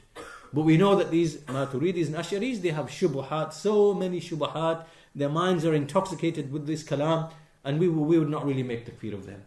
Right? We have to establish the proof, we have to establish guidance, we have to spread the madhab of the Salaf first of all amongst the common folk till it becomes established and known, so that their opposition can be made clear. Now we do not make takfir of them. But that does not stop us from saying your statement is a statement of the Jahmiyyah. You are in agreement with the Mu'tazila. Right? We can say this because that is the truth. Because that in reality is what their position is. On the Maturidi.com, he used some work from Dr. Shamsuddin al-Afghani, and he has some works in the Pashto language, so I wanted to know if it was okay for me to benefit from those. Yeah, there are some excellent works in the Arabic language, and I'm not aware that maybe they are in other languages as well, on the Maturidiyyah. One of them is a 3-volume work by Shamsuddin al-Afghani. It's really the only authoritative work that exists on the history and the doctrines and the beliefs and foundations of the Maturidis. So if that is in another language, by all means benefit from it. It's a very beneficial source. He's from Afghanistan. Yeah. So because obviously his native language is Pashto, so he has other works in that. So I wanted to Yeah. see if it's recognized by others. Yeah, he has other works as well on the Hanafis in general, the Hanafis and how they, because the Hanafis, historically speaking, they have some praiseworthy stances, for example, towards the grave worshippers, things like that. So we have to understand that the Hanafis who ascribe to Imam Abu Hanifa, they split into many different groups. There's all sorts amongst them. There's Hanafi Jahmiyyah, Hanafi Mu'tazila, Hanafi Rafida, Hanafi, Mushabbiha, Hanafi Karramiyah wa Mujassima, Hanafi Karramiyah. You have all sorts of people, but amongst the Hanafis are those who are praiseworthy, learned scholars who spoke with fairness and justice. Many of them, they spoke well of Shaykh al-Islam ibn Taymiyyah. They defended Shaykh al-Islam ibn Taymiyyah, Badruddin al-Aini, Mullah Ali al-Qari, right? So we have to understand that amongst the Hanafis there are like fanatics. There are fanatics out there who ascribe to this madhab, right? And there are others who are basically who are just and fair and honest and speak with knowledge, and they have good words, they have good statements. So I believe that he's also compiled some works regarding how the Hanafis, they fought against grave worship. Yeah, so there are some beneficial works that you can benefit from, inshallah ta'ala. Yeah. How does the two different creeds, how does it affect the two different creeds? Yeah. How do they affect the slave's heart? Yeah. See, the Salaf understood when this poison came into the Ummah, the poison of Ahlul-Kalam, they clearly understood the effect of this upon the hearts of the servants. Because the knowledge of Allah Azza wa Jal, knowledge of His names, knowledge of His attributes, is something that inculcates in the hearts of the people these feelings of love and hope and fear and reliance and so on and so forth. Right? So for example, if you know that Allah is a Lord who becomes pleased, you will strive to please Him. If you know that the Lord is one who becomes angry, you will strive to keep away from His anger. Right? If you know that there is a Lord who is Al-Alim, Al-Raqib, Al-Khabir, one who is informed, all knowledgeable, well aware, you will strive to be observant and make muraqabah. So all the knowledge regarding Allah, His names and attributes, gives life to the hearts. Gives life to the hearts. Now if you come along and you say, Allah is not described with anything, He is la shay, basically you've cut off the hearts of the creation from Allah Azza wa Jal. And if you say, so basically the more this ta'til increases, the more you start negating, the more the hearts are cut off from their Lord. And the Salaf recognized that this was the end result of the deen of the Jahmiyyah. And that's why they were so severe against the Jahmiyyah. It erodes and undermines belief in Allah, belief in His names, belief in His attributes, and the attachment of the hearts to Allah. It is life to the hearts, this ilm and this knowledge. So this poison of Ahlul-Kalam, which entered into the Ummah and began to distort and make tahrif of the Book of Allah and negate the traditions of the Messenger of Allah, all of this basically is an assault upon the faith of the people and cutting off their ties with Allah Azza wa Jal. So this is why it is an extremely, extremely, extremely important topic and subject. And in fact, mistakes, not just in names and attributes, but because of this ilm al-kalam, there were mistakes in so many different areas as well. It affects other areas of knowledge as well, and not just the issue of names and the attributes. There's some technical questions. What does it mean that the Quran is Qadimun No, Hadithul Ahad? This is like really a technical question. We won't really go into that. Requires a lot of detail, a lot of background. I think that's it really, as far as I can see.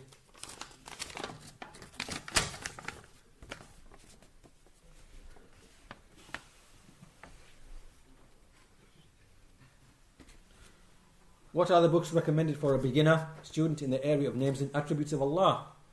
Al-Qawa'id al-Muthla of Shaykh Ibn Uthaymeen, rahimahullah ta'ala.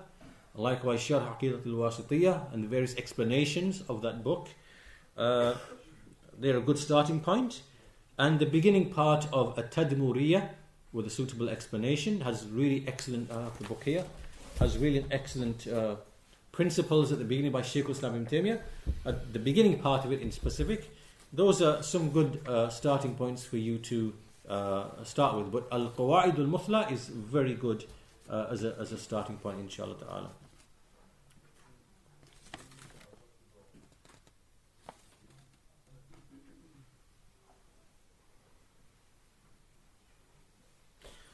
Okay, some of them, these questions, they require lengthy answers.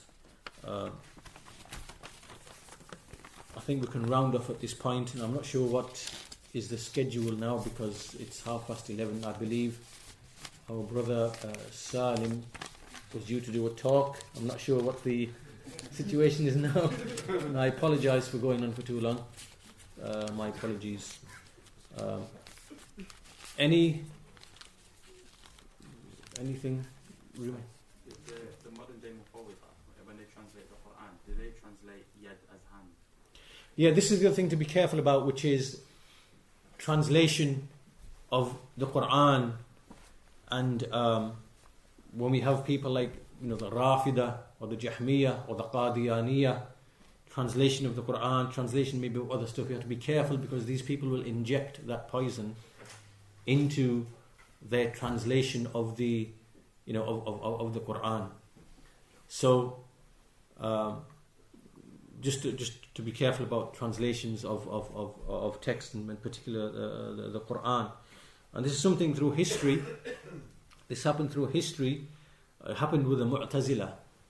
The Mu'tazila, many of them became experts in the Arabic language, and they injected into the Arabic language some of their ideas. And likewise in the books of tafsir, like az-Zamakhshari, right, in making tafsir of the Quran, they injected much of their poison. You have to be very, very careful what we are reading and what the source, who are the translators and who are the producers of that material, and especially in translation. So yeah, that's a valid point. You have to be careful. Yeah. From their lies, and this Ibn Taymiyyah, may Allah have mercy upon him, they keep saying that Ibn Taymiyyah said that Allah has just body. No, this is kadhib. This is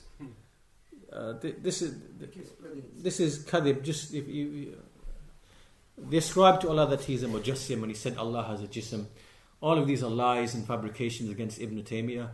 And the reason is that Ibn Taymiyyah came at a time when the people had departed from the way of the Salaf, and he connected the Ummah back to the Salaf. Right? And he played a great role in refuting the Rafida, the Philosophers, the Ahlul-Kalam, the Jahmiyyah, right? And he brought people back to the way of the Salaf. And many of these people, they acknowledged that Imam Ibn Taymiyyah was a mountain in knowledge, that he was superior to them in knowledge, right? But it was bigotry. It was bigotry to their school that prevented them from accepting the truth. And many of them, they plotted against him, they had him imprisoned and so on and so forth. But all of these things are basically lies against Shaykh al-Islam Ibn Taymiyyah. If you want more details, just go to ibntaymiyyah.com, ibntaymiyyah.com. You'll find a series of articles specifically on this point about the claim that he said that that Allah is a jism. This is blatantly false. Rather, in his all of his books, he says that this statement that Allah is a jism and likewise not a jism, both of these are innovations in Islam. We neither say this nor do we say that. This is clear in so many of his works, in his writings on Majmul al-Fatawa, the initial first few volumes on Aqidah, likewise Dar Ta'arud al-Aql wal-Naql, Minhaj al-Sunnah, in all these books of his, it's very clear and apparent that he said this many times, even in this book, Nubuwat, Safadiyya, in all these books, apparent. So this is a clear fabrication upon Ibn Taymiyyah, that he says that Allah is a jism. Really, what the reality is that Ibn Taymiyyah was a very sophisticated person who understood the arguments. He understood what the philosophers were trying to say. He understood the Ahlul-Kalam, what they were trying to say. He understood their arguments against them and their arguments against them. Right? And he knew the Jahmiyyah, Mu'tazila, the people of Kalam, the people of the Sunnah. He knew their arguments against them, and their arguments against them, and their counters against them. He knew all of that in detail.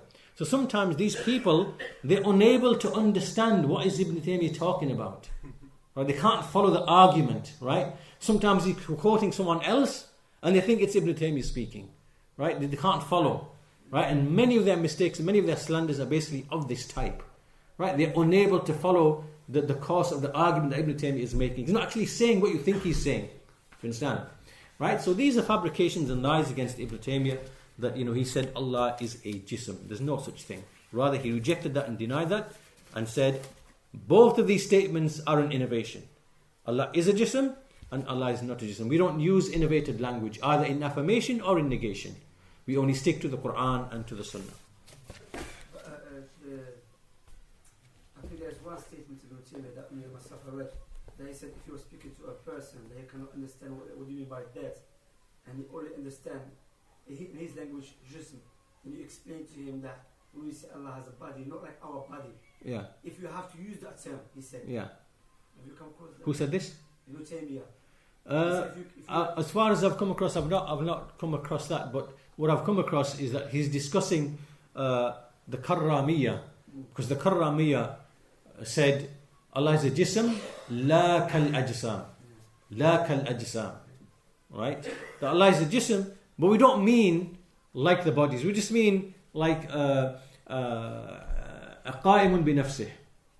Just means something that has its own existence. This is what we mean. We don't mean a body like the bodies that we see, but we just mean that which is qa'imun bi nafsihi, something which exists on itself. So even amongst the Ash'aris and Maturidis, you will see them discussing this issue and saying, yeah, if this is what they mean, there's no problem with that. I've read from their writings that even they have this issue that if this is what they mean, that they just mean qa'imun bi nafsihi, like that or whatever else, then there's no issue with that, right? So I've not come across that specific statement that you said, but yeah, okay, it'll be interesting to read. Yeah.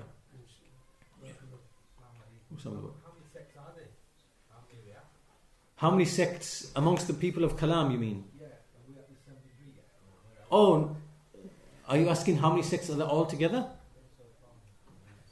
Okay, well, we've been told in the narration that the Ummah will split into 73 sects.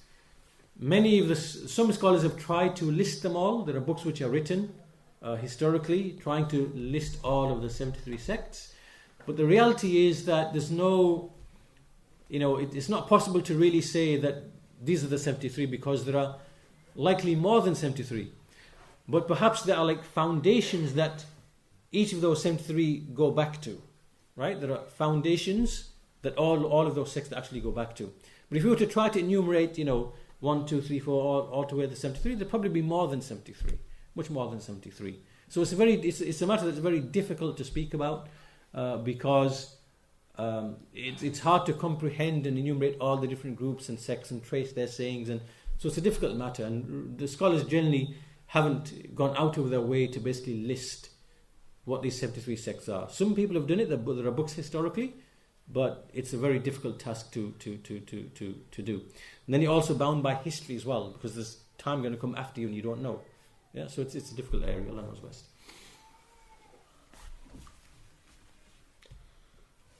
Okay, inshallah, we can conclude there for today, inshallah ta'ala. We thank the organizers and all the attendees for attending, for your patience. And inshallah ta'ala, perhaps on another occasion, we can do something more detailed and extensive.